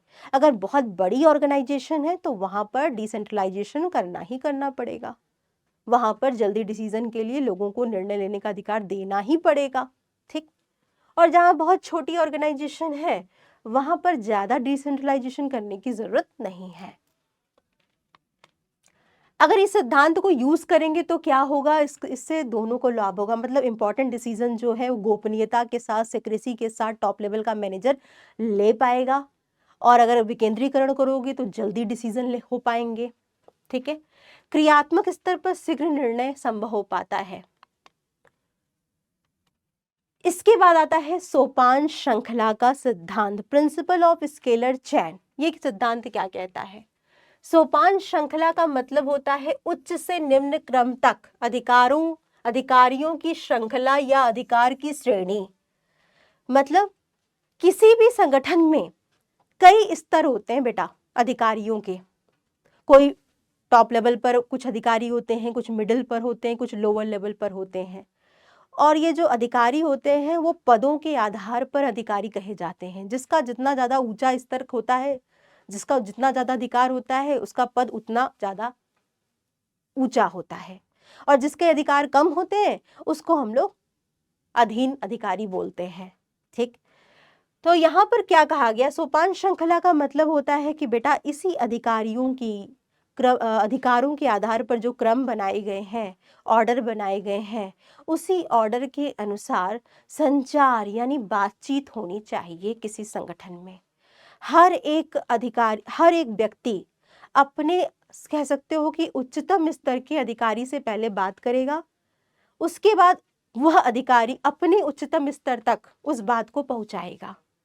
इसे कहते हैं सोपान श्रृंखला सिद्धांत। जैसे यहाँ देखो, यहाँ पर क्या हो रहा है, यहाँ पर एक इस तरह का पिरामिड शेप का आपको सोपान श्रृंखला को समझाने के लिए बनाया गया है।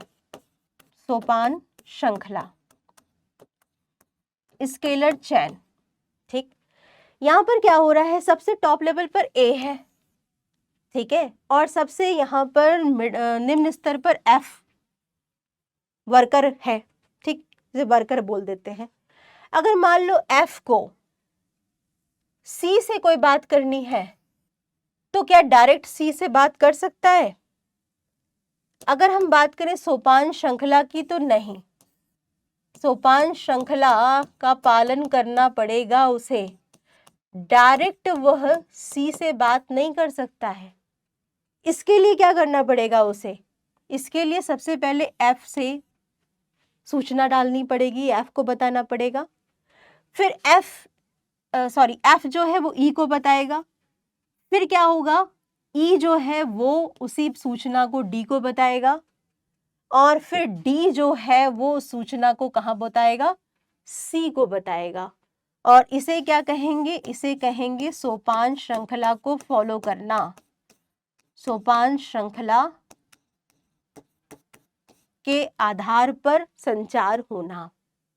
मतलब एफ को अपनी बात सी तक पहुंचाने के लिए ई और डी से गुजरकर जाना पड़ेगा। क्यों ऐसा हो रहा है, क्योंकि एफ जो है वो एक कर्मचारी है, एक वर्कर है जो अधीन स्तर पर काम कर रहा है, जिसके अधिकार कम है, और उसका जो अधिकारी है वो ई है जो कि उच्च स्तर पर है, उच्च पद पर है। पहले उससे ही बात करेगा और उसके बाद ही अपनी सूचना को पहुंचा सकता है। ठीक है, तो यहाँ पर देखिए बेटा, सोपान श्रृंखला सिद्धांत के अनुसार यदि ई को ओ से संपर्क करना है तो उसे E D C B A L M N O से जाना पड़ेगा। यदि यह श्रृंखला टूटती है तब संगठन में संवादहीनता के अवसर उत्पन्न हो जाते हैं। फिर अपनी बात, अपनी प्रॉब्लम नहीं पहुंचाई जा सकती है डायरेक्टली ऊपर स्तर के अधिकारी को। एक और समाधान है इसमें, एक समतल संपर्क बनाया गया है। समतल संपर्क, ये क्या होता है मैम? समतल संपर्क बेटा एक ऐसा तरीका, एक ऐसा रास्ता है जिसमें कि एक समान स्तर के दो कर्मचारी या दो प्रबंधक आपस में डायरेक्टली, प्रत्यक्ष तौर पर बातचीत कर सकते हैं, सूचना भेज सकते हैं। जैसे मान लीजिए कि ई को ओ से बात करनी है, तो यहाँ पर ई को डी से, फिर डी को सी से, फिर सी बी को जाएगा, फिर बी ए को जाएगा, फिर ए एल को आदेश देगा, फिर एल एम को देगा, फिर एन को देगा, फिर ओ को देगा। ये क्रम अपनाना चाहिए था सोपान श्रृंखला के अनुसार, लेकिन नहीं। यहाँ पर क्या हो रहा है बेटा, यहाँ पर ई और ओ का स्तर बराबर है, सेम स्तर पर दोनों प्रबंधक हैं। तो समतल संपर्क यानी गैंग प्लैंक के द्वारा प्रत्यक्ष तौर पर तुरंत कनेक्ट हो सकते हैं, जुड़ सकते हैं, दोनों एक दूसरे से बातचीत कर सकते हैं। जब आप एक ही पद पर हो, एक ही पद के स्तर पर हो, तो जैसे डी क्या है, डी को अगर बात करनी है तो डी यूज कर सकता है क्या, एन से बात कर सकता है। सी डायरेक्ट बात कर सकता है एम से, बी डायरेक्ट बात कर सकता है एल से। इस तरह से समतल संपर्क का यूज हो सकता है सोपान श्रृंखला में। अगर बेटा सोपान श्रृंखला की जरूरत क्यों पड़ती है, क्यों हम इस स्तर पर ही कम्युनिकेशन कर पाए, क्यों नहीं हम एक जो निचले स्तर का जो कर्मचारी है वो डायरेक्ट अपने उच्च स्तर के प्रबंधक के या सीईओ के पास डायरेक्ट जाके समस्या को बता दे। बेटा ऐसी बहुत सारी बातें होती हैं, ऐसी बहुत सारी चीजें होती हैं जो कि टॉप लेवल का मैनेजर जिनके बारे में नहीं जानता है या जिसे जानने की जरूरत नहीं है। टॉप लेवल का मैनेजर कौन है, सीईओ है, प्रबंधक है, अध्यक्ष है, हेड है डिपार्टमेंट का। ये सब जो बड़े बड़े लोग हैं, चेयरपर्सन है, अध्यक्ष है, कार्यकारी अधिकारी हैं, बोर्ड ऑफ डायरेक्टर हैं, ये लोग महत्वपूर्ण निर्णय लेते हैं। अगर मान लो रोजमर्रा के काम से संबंधित फालतू के विवाद, फालतू के लड़ाई झगड़े को सुलझाने से संबंधित डिसीजन में ये अपना समय व्यर्थ करेंगे तो अच्छे से काम नहीं करवा पाएंगे, नीति नहीं बना पाएंगे, प्लानिंग नहीं कर पाएंगे। तो बेटा इनके काम को, भार को कम करने के लिए ही एक फ्लो ऑफ कम्युनिकेशन बनाया गया है, अनुशासन का वातावरण बन सके इसके लिए ही इस तरह की संचार श्रृंखला को बनाया गया है, जहां पर अधिकारी स्तर पर या अधिकार और अधीनस्थ संबंध की व्यवस्था के आधार पर संचार किया जाता है। इस सिद्धांत का अगर उल्लंघन हो तो क्या होगा, संवादहीनता आएगी, कम्युनिकेशन हो नहीं पाएगा ठीक से, अधिकार उत्तरदायी संबंध में स्पष्टता नहीं आएगी, आप समझ नहीं पाएंगे कि हाँ कौन अधिकारी है और कौन अधीनस्थ है। अगर अधीनस्थ जो है, सबऑर्डिनेट जो है, वो डायरेक्ट अपने अधिकारी से बात कर रहा है, एकदम ऊंचे वाले अधिकारी से, तो फिर अधिकारी और अधीनस्थ संबंध के बारे में पता ही नहीं चल पाएगा। व्यवस्था अथवा क्रमबद्धता का सिद्धांत, प्रिंसिपल ऑफ ऑर्डर, ये सिद्धांत क्या कहता है? ये सिद्धांत ये कहता है कि किसी ऑर्गेनाइजेशन में हर एक सामान, हर एक वस्तु, हर एक मशीन, हर एक लोग जो भी हैं उनका एक उचित स्थान होना चाहिए।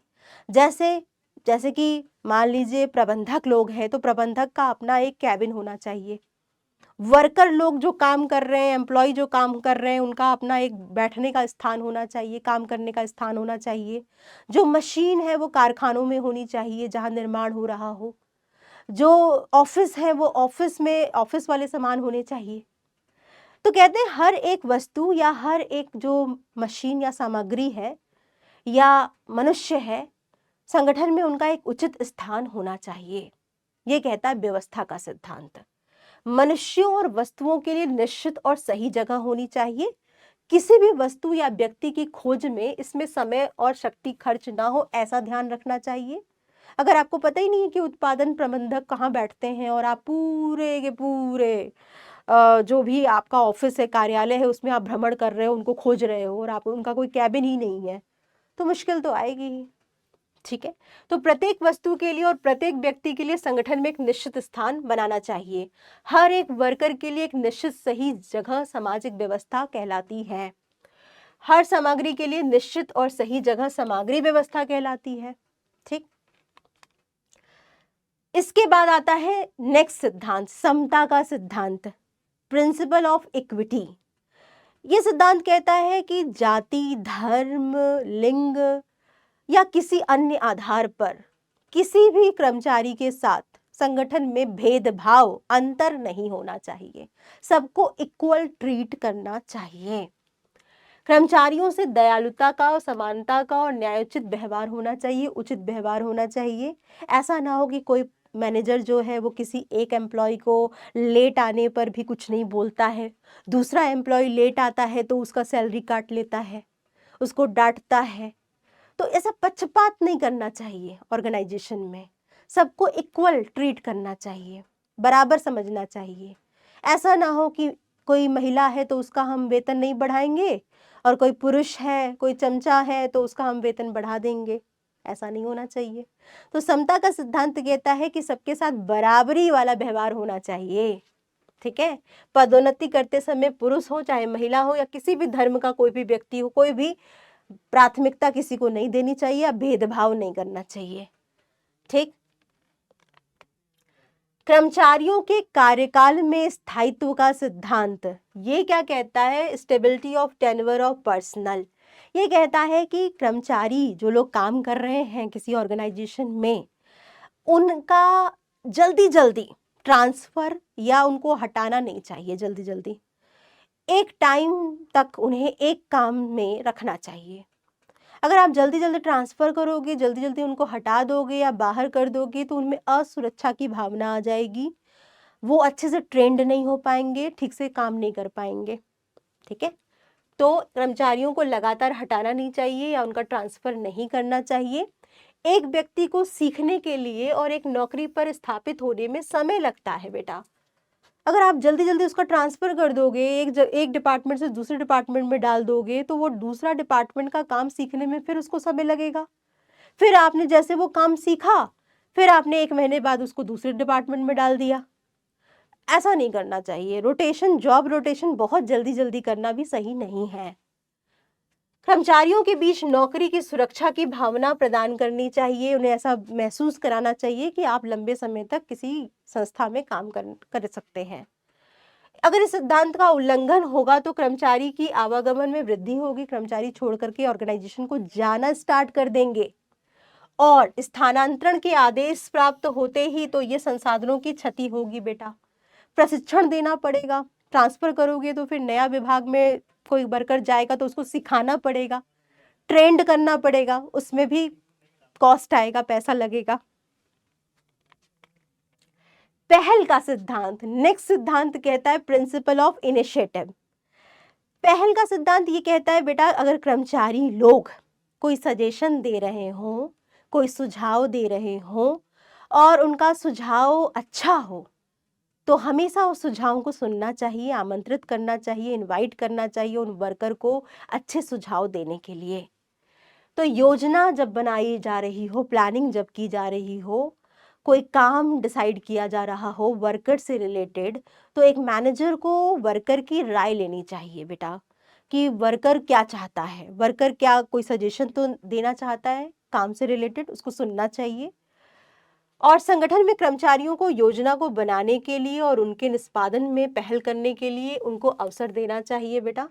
प्रबंधकों को योजना का ढांचा तैयार करते समय पहले कर्मचारियों के विचारों और सुझावों का भी स्वागत करना चाहिए, उनके सजेशंस को सुनना चाहिए, वेलकम करना चाहिए।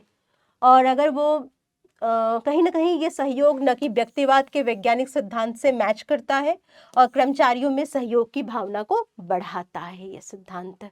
ठीक, इसके बाद आता है आपका लास्ट सिद्धांत हेनरी फ्योल का, सहयोग की भावना का सिद्धांत, एस्प्रिट दे कॉर्प्स प्रिंसिपल। यह सिद्धांत कहता है कि ऑर्गेनाइजेशन में तालमेल बैठा करके काम करवाना चाहिए, टीम भावना का विकास करके काम करवाना चाहिए, टीम में काम को देना चाहिए और लोगों को कहना चाहिए कि वो अपने आप को संगठन का हिस्सा समझें और एक दूसरे के साथ कोऑपरेट करके, सहयोग करके काम को करें। वो व्यक्तिगत क्या अपने केवल टारगेट पूरा ना करें, बल्कि अपने ग्रुप का टारगेट कंप्लीट हो, इस पर उनका ध्यान होना चाहिए। मैं की भावना ना आए, हम की भावना बने, ये सिद्धांत ये कहता है। तो बेटा प्रबंध को सामूहिक निष्ठा, एकता और सामंजस्य को प्रोत्साहन और बढ़ावा देना चाहिए। ये संगठन में समन्वय और सहयोग लाएगा और एक प्रबंधक को मैं को हम से बदलना चाहिए। टीम के तौर पर वर्कर को एज अ टीम बोलना चाहिए कि आप एक अलग अलग कर्मचारी नहीं हैं, बल्कि ऑर्गेनाइजेशन में आप एक समूह के रूप में हैं। ठीक है, और सदस्यों के बीच आपसी विश्वास और अपनेपन को जन्म देने या उसको बढ़ाने का काम करना चाहिए मैनेजमेंट को।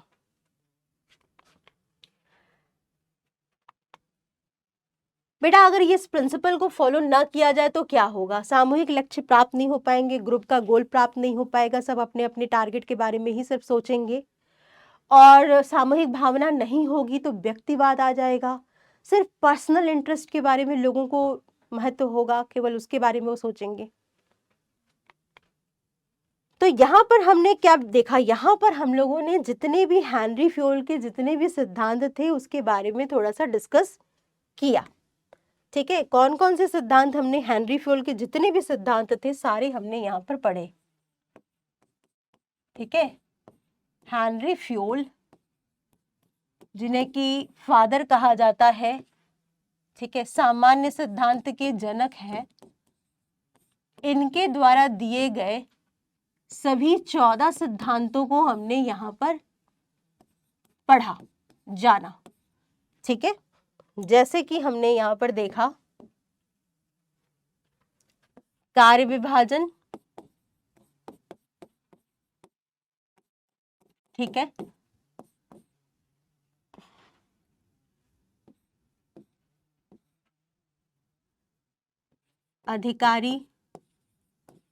अधिकार और उत्तरदायित्व सिद्धांत,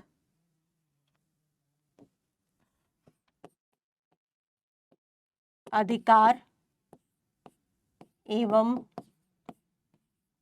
उत्तरदायित्व सिद्धांत,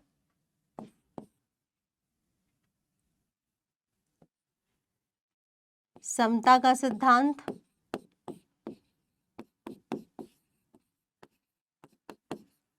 आदेश की एकता का सिद्धांत,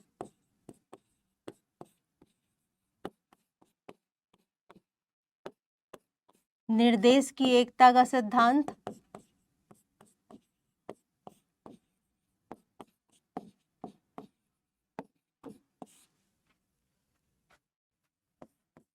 ठीक है, पहल का सिद्धांत,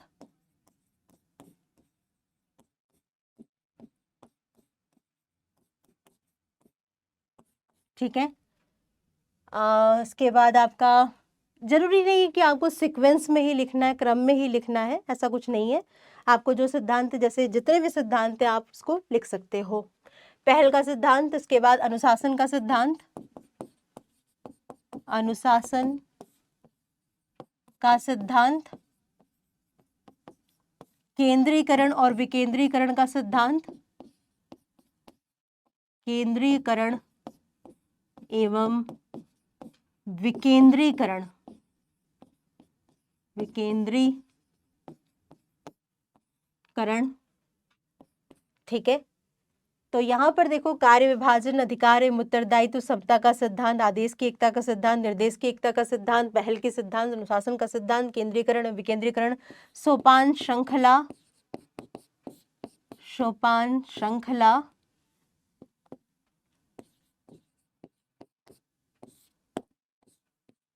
ठीक है, सहयोग की भावना,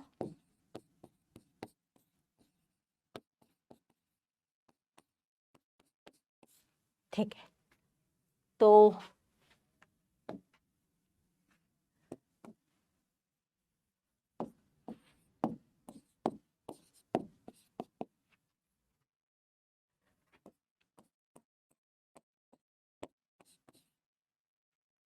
ठीक, तो यहाँ कार्य विभाजन, अधिकार एवं उत्तरदायित्व, समता का सिद्धांत, आदेश की एकता, निर्देश की एकता, पहल का सिद्धांत, अनुशासन का सिद्धांत, केंद्रीकरण एवं विकेंद्रीकरण का सिद्धांत, सोपान श्रृंखला, सहयोग की भावना और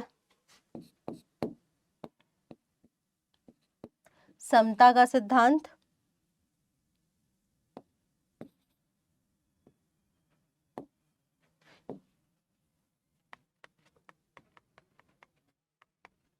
कर्मचारियों के कार्यकाल में स्थायित्व,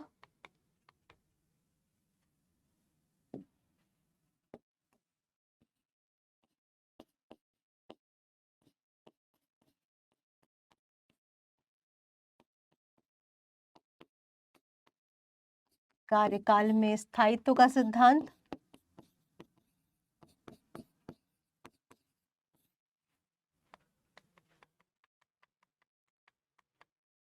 व्यवस्था का सिद्धांत,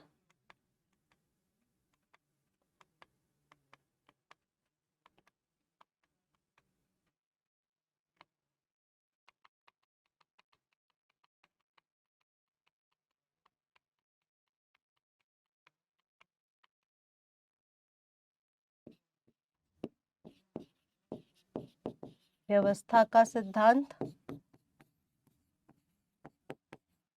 उचित पारिश्रमिक का सिद्धांत,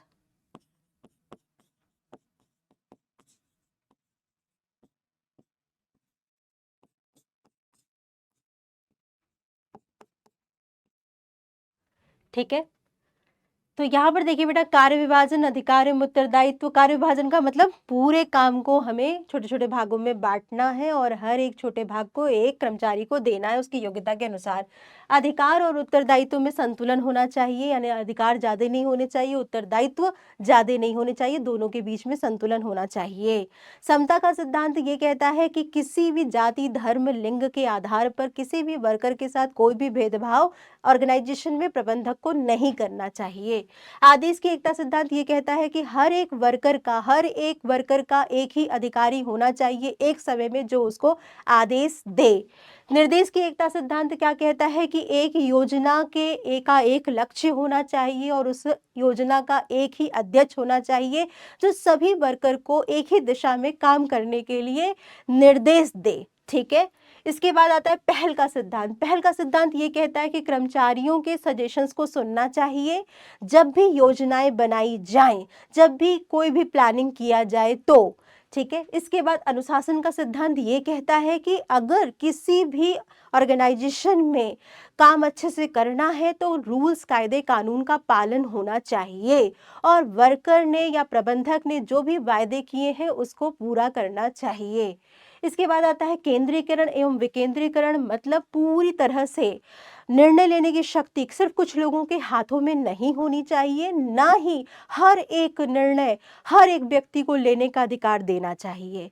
यानी केंद्रीकरण और विकेंद्रीकरण में पर्याप्त बैलेंस होना चाहिए किसी भी संगठन में। सोपान श्रृंखला सिद्धांत कहता है कि अधिकारियों की एक पद होते हैं, अधिकार का एक स्तर होता है, उसी अधिकार के स्तर का पालन करते हुए किसी संगठन में कम्युनिकेशन यानी संचार होना चाहिए अधीनस्थ और अधिकारी के बीच में।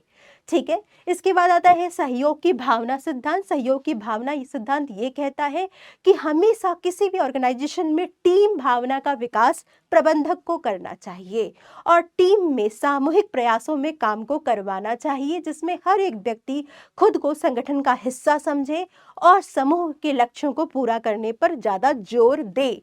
ठीक है, कर्मचारियों के कार्यकाल में स्थायित्व सिद्धांत ये कहता है कि लगातार जल्दी जल्दी किसी भी वर्कर को बदलना नहीं चाहिए, उसके कामों को या उसके विभागों का हस्तांतरण नहीं होना चाहिए और लंबे समय तक वर्कर को, कर्मचारी को एक काम पर लगाए रखना चाहिए या उसको जल्दी जल्दी हटाना नहीं चाहिए। इसके बाद आता है कर्मचारियों के व्यवस्था का सिद्धांत। व्यवस्था का सिद्धांत ये कहता है कि हर एक वस्तु हो, चाहे कोई मशीन हो, चाहे कोई व्यक्ति हो, किसी ऑर्गेनाइजेशन में उसका एक उचित स्थान होना चाहिए, जिसकी वजह से उसे खोजने में समय की बर्बादी जो ना हो। ठीक है, इसके बाद आता है पारिश्रमिक का सिद्धांत। पारिश्रमिक का सिद्धांत ये कहता है कि उचित न्यायोचित वेतन या मजदूरी कर्मचारियों को देनी चाहिए उनकी योग्यता और कार्य के अनुसार, और साथ ही साथ अगर किसी ऑर्गेनाइजेशन को लाभ हो रहा है तो उस लाभ का भी प्रतिशत का भाग कर्मचारियों को देना चाहिए। तो इस प्रकार से ये सारे के सारे सिद्धांत यहाँ पर एक बार फिर से मैंने आप लोगों को समराइज वे में बता दिए हैं। ठीक है, कोई भी सिद्धांत आप लोगों का यहाँ पर ना छूटे, इस चीज को ध्यान में रखा गया है। चलिए, तो एक सिद्धांत और देख लेते हैं, निर्देश की आदेश की एकता,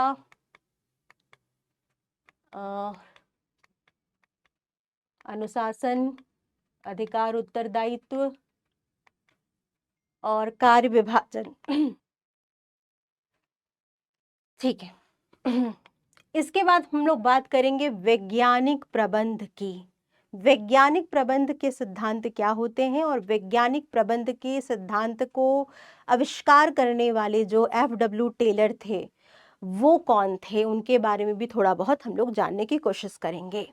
ठीक है, तो चलो सबसे पहले ये देखते हैं कि वैज्ञानिक प्रबंध क्या होता है। वैज्ञानिक प्रबंध का मतलब होता है बेटा जिसकी वजह से उत्पादन की मात्रा बढ़ जाए, ऐसे सिद्धांत जो कि उत्पादन की मात्रा को बढ़ा दें, ऐसे सिद्धांत जो कि विज्ञान पर आधारित हैं, तर्क पर आधारित हैं, जिनका आप यूज करके, जिनका प्रयोग करके बहुत अच्छे रिजल्ट आए हैं।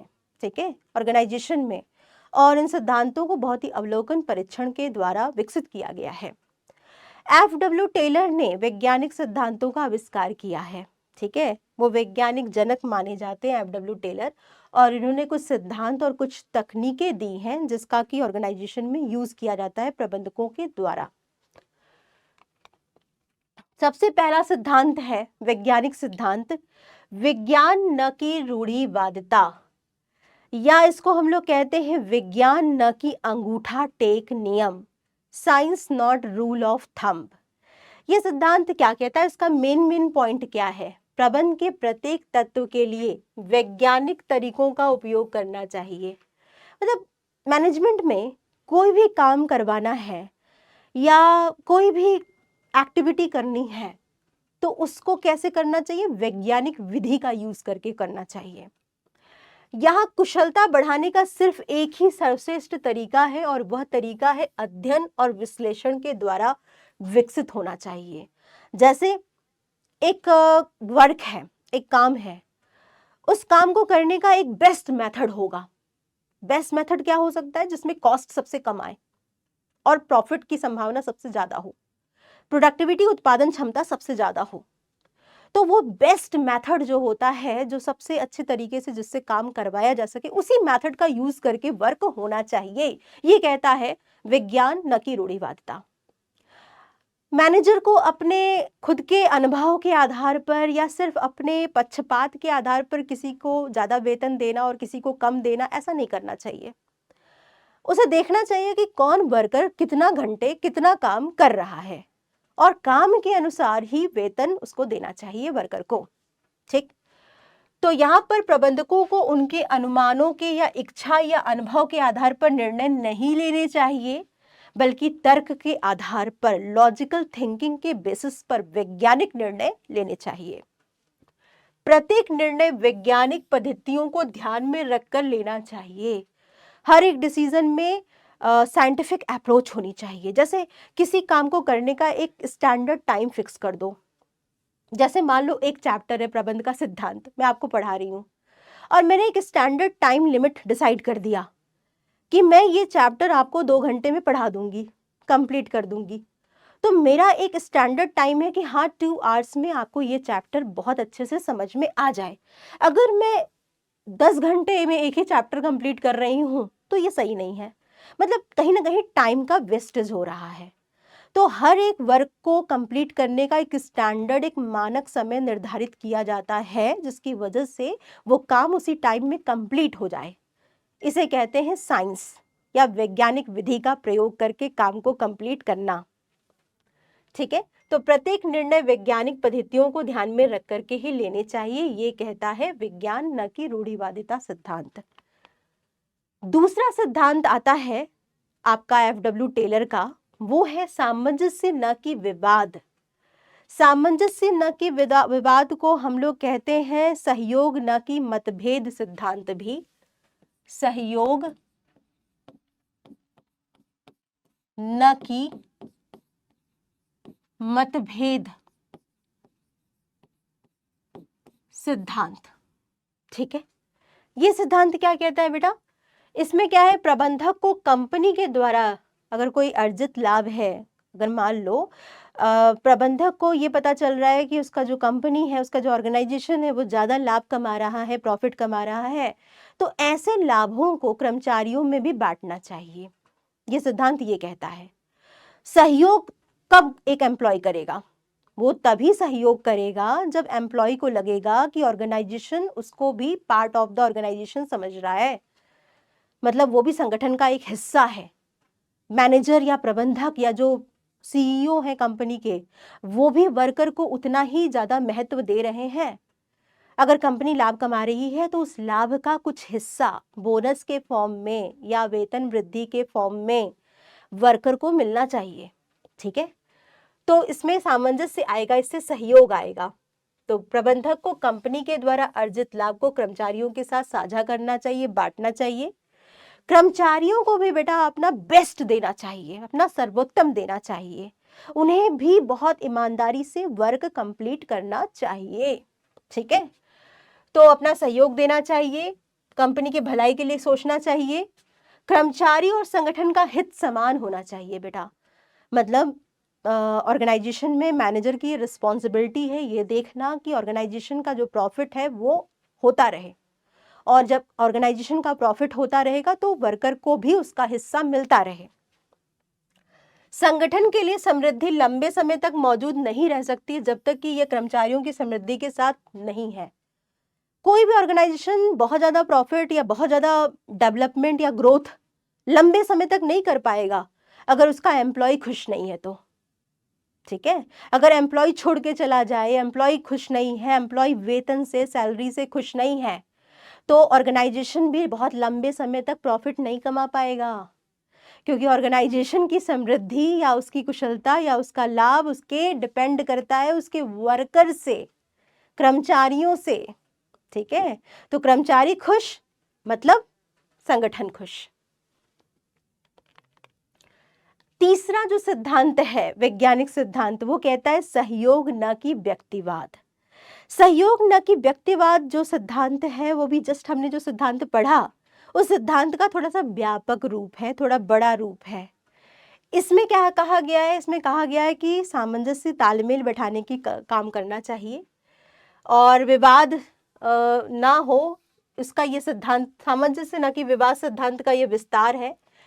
इसमें सबसे ज़्यादा मेन पॉइंट जिस पर ध्यान देना है वो ये है कि जब कर्मचारी वर्कर अपना सुझाव या सजेशन दें तो उनके सजेशंस को सुनना चाहिए और उनके अच्छे सजेशंस के लिए कंपनी को, एम्प्लॉय को रिवॉर्ड या इनाम भी देना चाहिए। अगर उनके सजेशंस का यूज़ करके कंपनी को फ़ायदा हो रहा है तो ऐसे सजेशंस के बदले में वर्कर को कुछ ना कुछ इंसेंटिव, कुछ ना कुछ रिवॉर्ड, इनाम ज़रूर देना चाहिए। उनके सुझावों के लिए कर्मचारियों को पारितोषिक देना चाहिए, स्पष्ट संचार होना चाहिए, किसी लेबर या ट्रेड यूनियन की जरूरत ही नहीं है। अगर सहयोग होगा, व्यक्तिवाद नहीं होगा और लोगों की बातों को सुना जाएगा, उनके सजेशंस को सुना जाएगा, तो फिर लेबर यूनियन की या नेता लोगों की जरूरत ही नहीं है, लेबर कॉन्ट्रैक्टर की जरूरत ही नहीं है ऑर्गेनाइजेशन को। ठीक है, तो बेटा स्पष्ट संचार होना चाहिए जिससे कि ट्रेड यूनियन की कोई जरूरत नहीं होनी चाहिए। कर्मचारियों और प्रबंध के बीच कार्य जिम्मेदारी का समान बंटवारा कहता है ये प्रिंसिपल। ऐसा ना हो कि वर्कर आराम से बैठे हुए हैं और सारे डिसीजन जो है वो मैनेजर ही के ऊपर ही है, या ऐसा ना हो कि मैनेजर सिर्फ डिसीजन ले रहा है और वर्कर पर ढेर सारा कार्य का भार डाल दिया है। दोनों के बीच में यानी प्रबंधन, मैनेजमेंट और वर्कर दोनों के बीच में क्या होना चाहिए? समान जिम्मेदारियां, समान कार्यभार, बोझ होना चाहिए। प्रबंधक को कर्मचारियों के साथ मिलकर काम कराना चाहिए बेटा, तभी आएगा सहयोग की भावना। ठीक है, तो कीवर्ड्स क्या है? कीवर्ड्स क्या है बेटा? सुझावों को सुनना चाहिए और सुझावों को सुन करके सुझावों के बदले में इनाम देना चाहिए। कर्मचारी और प्रबंधक के समान काम होने चाहिए, जिम्मेदारी बराबर होनी चाहिए, दोनों का इक्वल डिस्ट्रीब्यूशन ऑफ वर्क होना चाहिए। ठीक है, इसके बाद चौथा जो सिद्धांत है वो है श्रमिकों को अधिक की अधिक कुशलता और सफलता के लिए उनका विकास करना। यह सिद्धांत क्या कहता है? देखो, यह सिद्धांत ये कहता है कि जब भी किसी वर्कर को सेलेक्ट किया जाए काम के लिए, तो सिलेक्शन के समय ही यानी उनकी नियुक्ति करते समय ही, चयन करते समय ही वैज्ञानिक निर्णय लेने चाहिए। मतलब काम जो वर्क है, उस वर्क को करने के लिए क्या उनके पास योग्यता है? योग्यता अगर है, योग्य व्यक्ति है, डिग्री है, जॉब के लिए जो रिक्वायरमेंट है अगर वो है, तभी उस पर्सन का सिलेक्शन होना चाहिए। टेस्ट एग्जाम्स लेने के बाद उसकी जो मेरिट बन रही है, उसका जो रिजल्ट आ रहा है, उसको ध्यान में रखना चाहिए। उसकी योग्यता के अनुसार ही एक व्यक्ति को काम देना चाहिए। ठीक है, वर्कर को काम देना चाहिए उसकी योग्यता के अनुसार। ये कहता है ये सिद्धांत श्रमिक को की अधिक कुशलता और सफलता के लिए उनका विकास करना।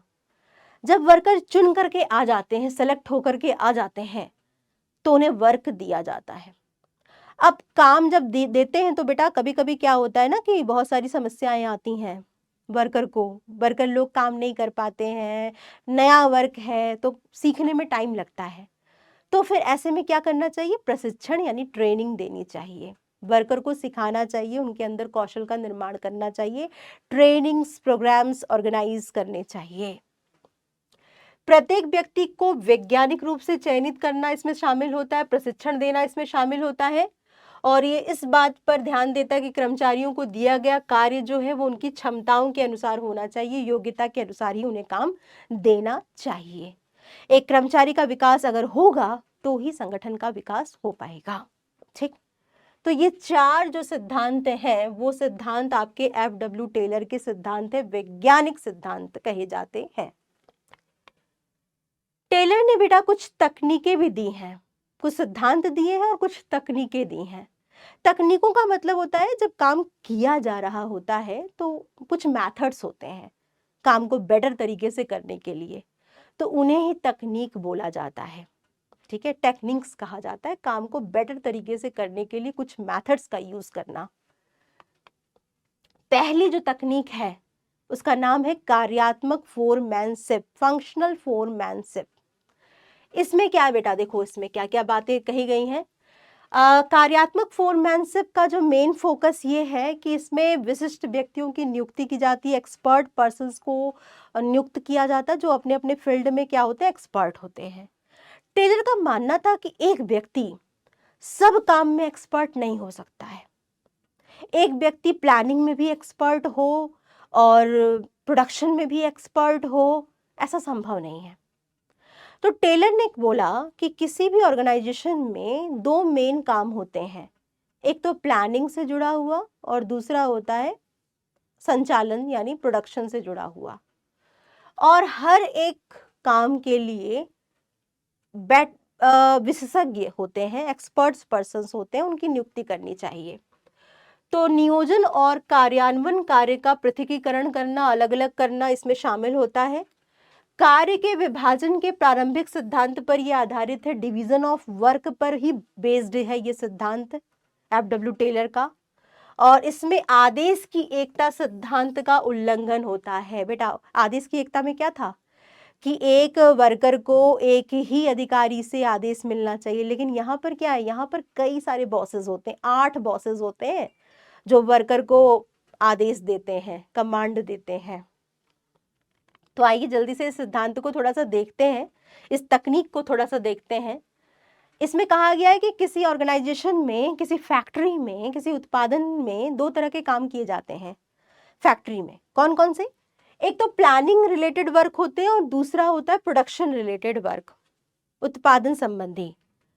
प्लानिंग करने के लिए बेटा कुछ एक्सपर्ट्स होते हैं जो अलग अलग कामों में एक्सपर्ट होते हैं, विशेषज्ञ होते हैं, जैसे मार्ग लिपिक, रूट क्लर्क, अनुदेश लिपिक, समय और लागत लिपिक, अनुशासनकर्ता। ये प्लानिंग क्लर्क हैं, प्लानिंग एक्सपर्ट्स हैं। रूट क्लर्क क्या डिसाइड करता है? ये डिसाइड करता है कि किसी काम को कैसे कैसे करना है। ठीक है, रूट क्लर्क डिसाइड करता है किसी वर्क को कैसे कैसे करना है, क्या क्या एक्टिविटीज करनी है। अनुदेश लिपिक क्या होता है? इंस्ट्रक्शन जिसे बोलते हैं, वो डिसाइड करता है कि कोई वर्क जो है वो कैसे एक क्रम में, क्रियाओं में किया जाएगा, प्रोसेस में किया जाएगा। एक के बाद दूसरा क्या होगा, दूसरे के बाद तीसरा क्या होगा, तीसरे के बाद चौथा क्या चरण होगा, स्टेप होगा। इसके बाद समय एवं लागत लिपिक डिसाइड करता है कि वर्क को कंप्लीट करने में टोटल कितना टाइम लगना चाहिए और टोटल कितना कॉस्ट आना चाहिए, ये डिसाइड कर रहा है, प्लानिंग कर रहा है। और अनुशासन करता ये डिसाइड करता है, नियम बनाता है, रूल्स बनाता है, उस नियम के अनुसार ही काम होने चाहिए। तो ये सारे जो विशेषज्ञ हैं वो अपने अपने क्षेत्र में विशेषज्ञ एक्सपर्ट्स हैं और ये अपने अपने क्षेत्र का प्लानिंग कर रहे हैं। ठीक है, थिंकिंग कर रहे हैं, कुछ सोच रहे हैं, इसीलिए इसे प्लानिंग विशेषज्ञ बोला जा रहा है। आइए बात करते हैं दूसरा पॉइंट, उत्पादन जो है, प्रोडक्शन रिलेटेड जो वर्क है, उसमें भी 4 बॉसेस हैं। इसमें भी देखो बेटा 4 बॉसेस हैं। ठीक है, इसमें भी 4 बॉसेस हैं, 4 विशेषज्ञ हैं, अधिकारी लोग हैं, और इसमें भी 4 हैं। ठीक है, कौन कौन से? टोली नायक। टोली नायक का मतलब गैंग बॉस। टोली नायक क्या करता है? वो सारा का सारा जो भी रॉ मटेरियल है, मशीन है, जो कि प्रोडक्शन करने के लिए जरूरी है, उसको अरेंज करता है, उसको इकट्ठा करता है। संसाधनों को इकट्ठा करने का काम इनका होता है ताकि प्रोडक्शन अच्छे से हो सके। गति नायक, स्पीड बॉस, जब काम हो रहा होता है तो इंश्योर करता है, बताता है वर्कर को कि वो सही से स्पीड में काम कर रहे हैं कि नहीं कर रहे हैं। वो देखता रहता है, ऑब्जर्व करता रहता है कि टाइम पर काम कंप्लीट हो रहा है कि नहीं हो रहा है। मरम्मत नायक, रिपेयरिंग बॉस, बेटा जब वर्क हो रहा होता है तो कभी कभी क्या होता है, मशीन खराब हो जाती है ना, कोई औजार खराब हो जाते हैं, तो मरम्मत नायक जो होते हैं वो इंश्योर करते हैं कि प्रॉपर तरीके से मतलब वर्किंग कंडीशन में मशीन या टूल्स होने हो रहे। ठीक है, ताकि उनका यूज किया जा सके। अगर मशीन खराब हो रही है तो उसकी रिपेयरिंग का काम भी इन्हीं का होता है। इसके बाद निरीक्षक जो होते हैं, निरीक्षक एक प्रकार से इंस्पेक्टर होते हैं बेटा। जब क्वालिटी कंट्रोल देखते हैं, यानी जो उत्पादन हो रहा है, जो उत्पाद बनाए जा रहे हैं, वो क्वालिटी वाले हैं या नहीं है, ये देखने का काम इनका होता है। तो ये संचालन, यानी जब प्रोडक्शन वर्क हो रहा होता है तो उससे संबंधित काम देख रहे होते हैं।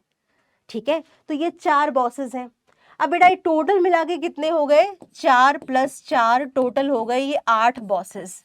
ये 8 बॉसेस अपने अपने क्षेत्र में एक्सपर्ट है और यह सब मिल करके एम्प्लॉइज को, वर्कर को आदेश देते हैं, वर्कर को आदेश देते हैं। इसे कहते हैं कार्यात्मक फोरमैनशिप तकनीक। ये तकनीक कार्य विभाजन पर आधारित है, कामों को बांटने से संबंधित है और विशेषज्ञता को बढ़ाती है, परफेक्शन को बढ़ाती है, क्योंकि इसमें हर एक काम को करने के लिए एक एक्सपर्ट बॉसेस हैं जो करवा रहे हैं लोगों से काम को। ठीक है, चलो, इसके बाद देखो बेटा, दूसरा जो तकनीक आता है FW टेलर का, वो है कार्य का मानकीकरण और सरलीकरण करना, standardization and simplification of work. ये सिद्धांत, ये तकनीक क्या कहती है? इस तकनीक में ये बोला गया है कि एक जैसे औजार, एक जैसी विधियों का प्रयोग करके वर्क होना चाहिए, जिससे कि एक रूपता आए प्रोडक्ट में। प्रोडक्ट यानी उत्पाद जो है उसमें एक रूपता आए, मतलब एक जैसे हों, एक जैसी क्वालिटी वाले हों, एक जैसे आकार डिज़ाइन के आधार पर इनका वर्गीकरण करना चाहिए। स्टैंडर्ड क्वालिटी के जो प्रोडक्ट है उसका निर्माण होना चाहिए।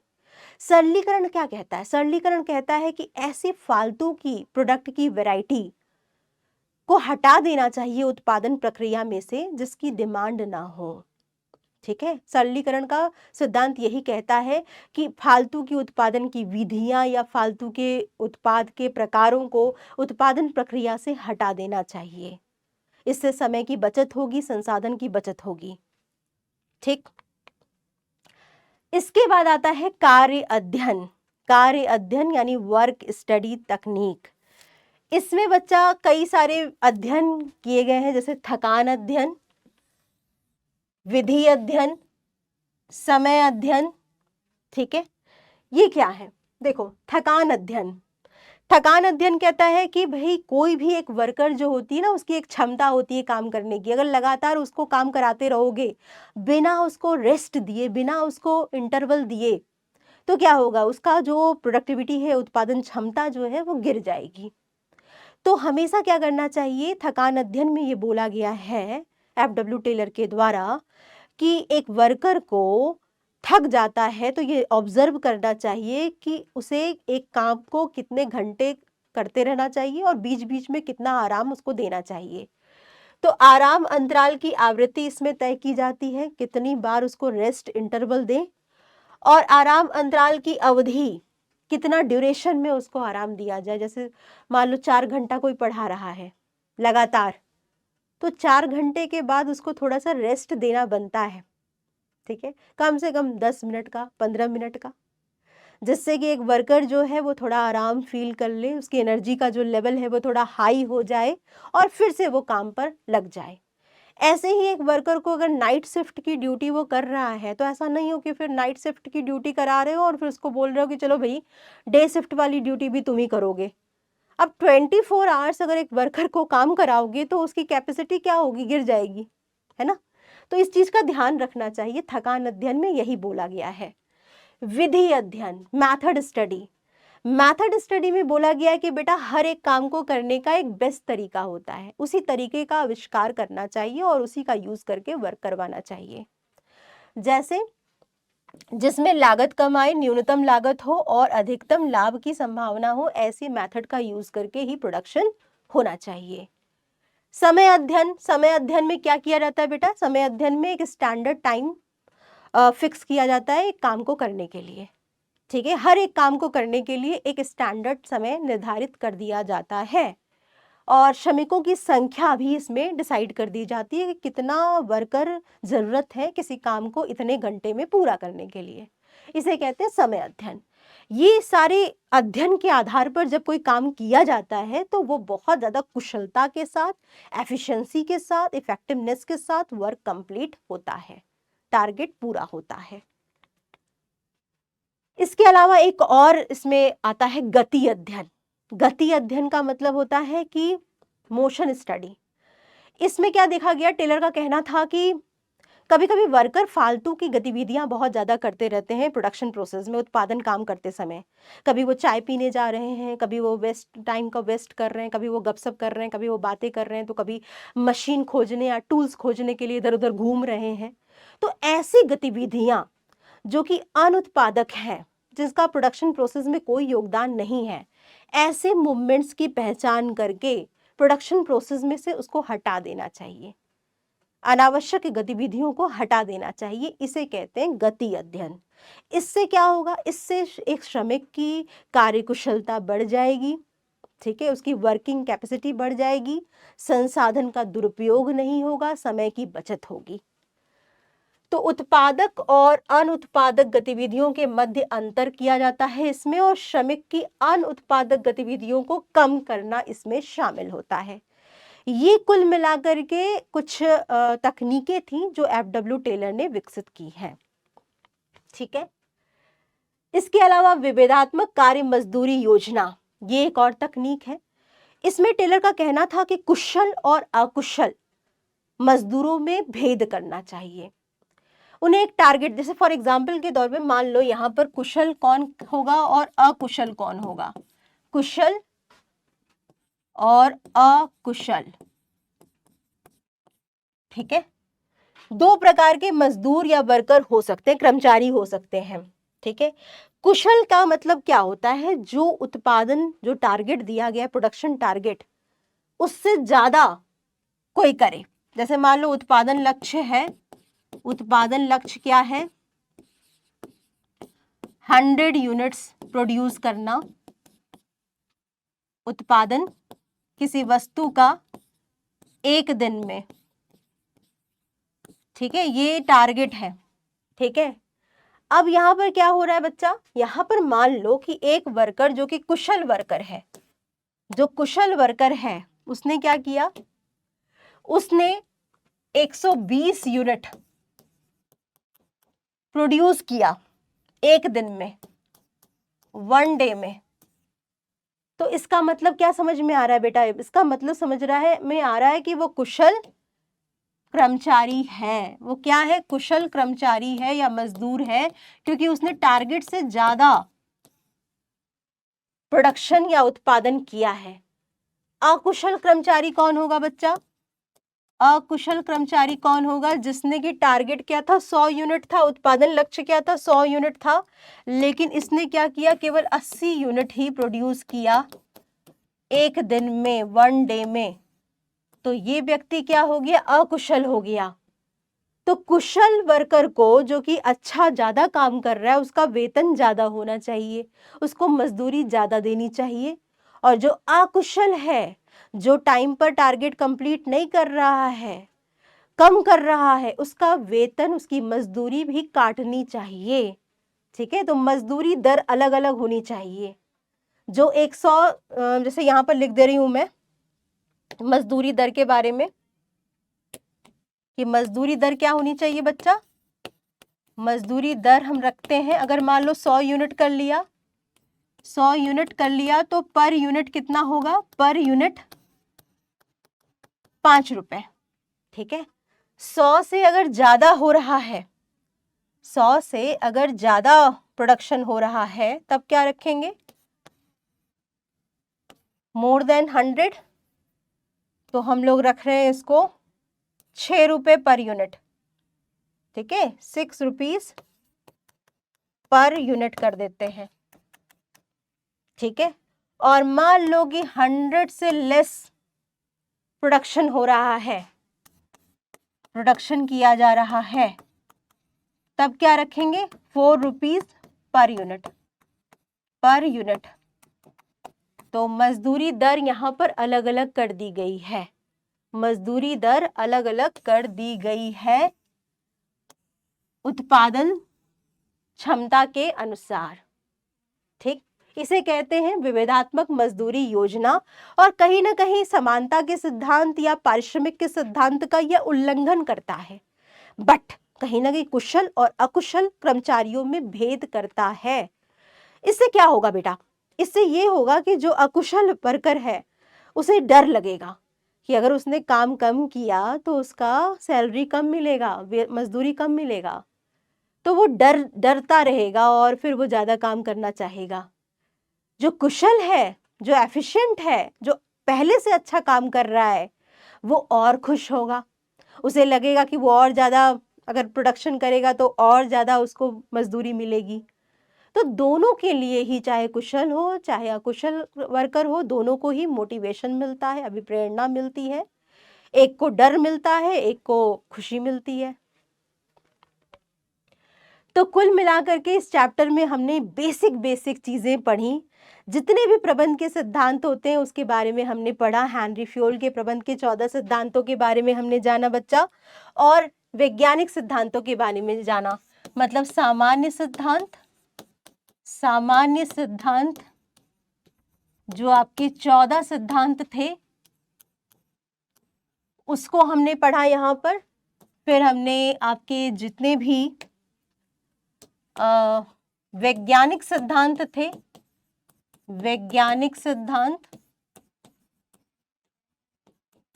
उसको पढ़ा। एक बार मैं वैज्ञानिक सिद्धांतों को यहाँ पर आपके बार लिख दे रही हूँ ताकि आपको याद रहे कौन कौन से वैज्ञानिक सिद्धांत हैं। पहला क्या था? विज्ञान न कि रूढ़िवादिता या अंगूठा टेक नियम भी बोलते हैं। दूसरा क्या है? दूसरा है आपका सहयोग न कि मतभेद। और तीसरा है आपका सहयोग न कि व्यक्तिवाद। ठीक है। और आपका चौथा जो था वो है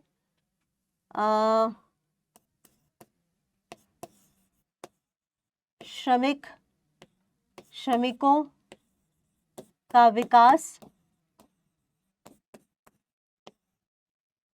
ठीक, तो ये बेसिकली आपके 4 आधारभूत सिद्धांत हैं, वैज्ञानिक सिद्धांत। इसके अलावा कुछ तकनीकें भी थी।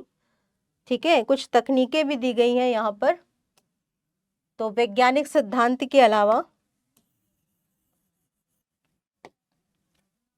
वैज्ञानिक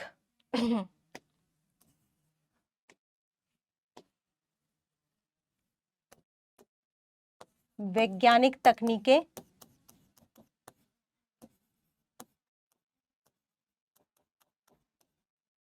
ठीक है। इसमें बेसिकली क्या क्या आपको पढ़ना है? तो इसमें हम लोगों ने देखा कार्यात्मक फोरमैनशिप, कार्यात्मक फोरमैनशिप।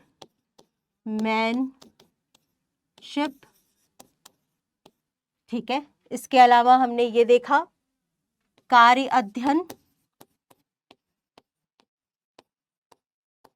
कार्य अध्ययन में भी कई चीजें आ जाती हैं, जैसे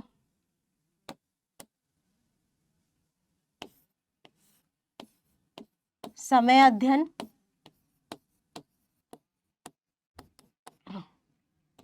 गति अध्ययन,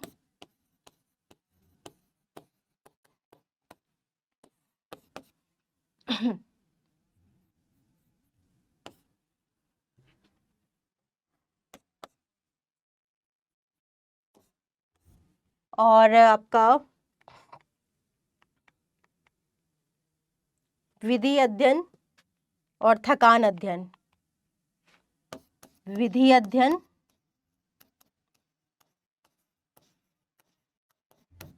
और ये आपका थकान अध्ययन, थकान अध्ययन। ये बेसिक चीजें हमने कार्य अध्ययन तकनीक में पढ़ी। उसके अलावा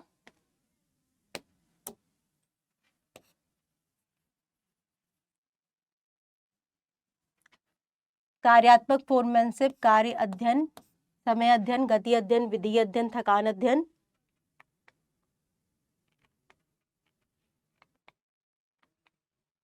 विविधात्मक कार्य मजदूरी योजना, विविधात्मक कार्य मजदूरी योजना। ये कुछ बेसिक टेक्निक्स होती हैं जिसके बारे में यहाँ पर बताया गया था F.W. टेलर के द्वारा। ठीक है। इसके अलावा कुछ और चीजें जो हमने डिस्कस की आज के इस पूरे के पूरे चैप्टर में, कि आपके जितने भी प्रबंध के सिद्धांत हैं, प्रबंध के सिद्धांत, उसका महत्व जो कि बहुत इंपॉर्टेंट है बेटा। महत्व पे क्वेश्चन बहुत आता भी है, महत्व पे, विशेषताओं पे क्वेश्चन बन करके आपके स्टेट बोर्ड में आते हैं इस चैप्टर से। ठीक है। महत्व क्या है प्रबंध के सिद्धांतों का और इसकी विशेषताएं क्या हैं, इस पर क्वेश्चंस आपके स्टेट बोर्ड में स्पेशली पूछे जाते हैं। ठीक, तो ये एक इम्पॉर्टेंट टॉपिक में से एक है हमारे स्टेट बोर्ड के लिए। और बेटा जो सबसे इम्पॉर्टेंट है, अगर मैं बात करूँ इम्पॉर्टेंट टॉपिक्स की, तो इस चैप्टर से जो और इम्पॉर्टेंट टॉपिक निकल करके आता है, बन करके आता है, वो है वैज्ञानिक प्रबंध के सिद्धांत। वैज्ञानिक प्रबंध के जितने भी सिद्धांत हैं, वैज्ञानिक प्रबंध के सिद्धांत, ये वाला टॉपिक बहुत इंपॉर्टेंट टॉपिक है बेटा। इसको जरूर आप लोग अच्छे से, जितने भी वैज्ञानिक प्रबंध के सिद्धांत मैंने बताए, विज्ञान न कि रूढ़िवादिता, सहयोग न कि मतभेद, सहयोग न कि व्यक्तिवाद, ठीक है, और श्रमिकों का कुशलता पूर्वक उनका विकास करना, ये सारे जितने भी आपके प्रबंध के वैज्ञानिक सिद्धांत हैं, उसको जरूर आप लोग प्रॉपर अच्छे से पढ़ लीजिएगा। ये इंपॉर्टेंट टॉपिक है आपका स्टेट बोर्ड में, चाहे आप किसी भी स्टेट बोर्ड में हो, यूपी बिहार में हो, या फिर आपके सीबीएसई में भी ये टॉपिक बहुत इंपॉर्टेंट टॉपिक माना जाता है। ठीक, तो ये जरूर आप लोगों को देखना है। तो ये सारा का सारा चैप्टर हम लोगों ने कंप्लीट किया है। अब आपको क्या करना है, अब आपको क्या करना है, एक तो पहले तो रिवाइज करना है, अच्छे से वीडियो को पूरा प्रॉपर देखना है और नोट्स बनाना है। और बनाना है आप लोगों को, नोट्स बनाना है। वैज्ञानिक प्रबंध के सिद्धांतों के बारे में आप लोगों को बहुत अच्छे से क्वेश्चंस लिखना है। वैज्ञानिक प्रबंध के सिद्धांत वाला जो टॉपिक है, वैज्ञानिक प्रबंध के सिद्धांत की व्याख्या कीजिए, सिद्धांत की व्याख्या कीजिए, व्याख्या कीजिए। ये वाला जो क्वेश्चन है बेटा, आपको बहुत इंपॉर्टेंट क्वेश्चन है, और इस क्वेश्चन को आप लोगों को जरूर जरूर जरूर अपने नोट्स कॉपी में करना है। बाकी आपको जितने भी इसके टॉपिक्स हैं उसका तो नोट्स बनाना ही है। हैंड रिटन नोट्स होना चाहिए, आपका खुद का लिखा हुआ, खुद के शब्दों में समझा हुआ नोट्स राइटिंग होना चाहिए। चैप्टर नंबर 2 यानी प्रबंध के सिद्धांतों में से, जिसमें से प्रबंध के वैज्ञानिक सिद्धांत का जो टॉपिक है, उसमें जितने भी वैज्ञानिक सिद्धांत बताए गए हैं, उस सिद्धांतों को आपको अच्छे से समराइज तो आपने समझ लिया होगा, लेकिन उसको प्रॉपर एक्सप्लेन करते हुए आपको लिखना है, नोट्स बनाना है, नोट कॉपी में लिखना है। क्योंकि 2026 में इस क्वेश्चन की आने की जो प्रोबेबिलिटी है, संभावना है, वो बहुत ज़्यादा है। तो बेटा आप लोग बहुत अच्छे से इसको समझ चुके होंगे, इस चैप्टर के इम्पोर्टेंस को भी समझ चुके होंगे कि मैनेजमेंट के लिए और हमारे लिए, यानी आपके लिए, क्लास 12th के लिए भी ये चैप्टर इम्पॉर्टेंट चैप्टर में से माना जाता है। तो अच्छे से पढ़ते रहो और आगे बढ़ते रहो। All the best.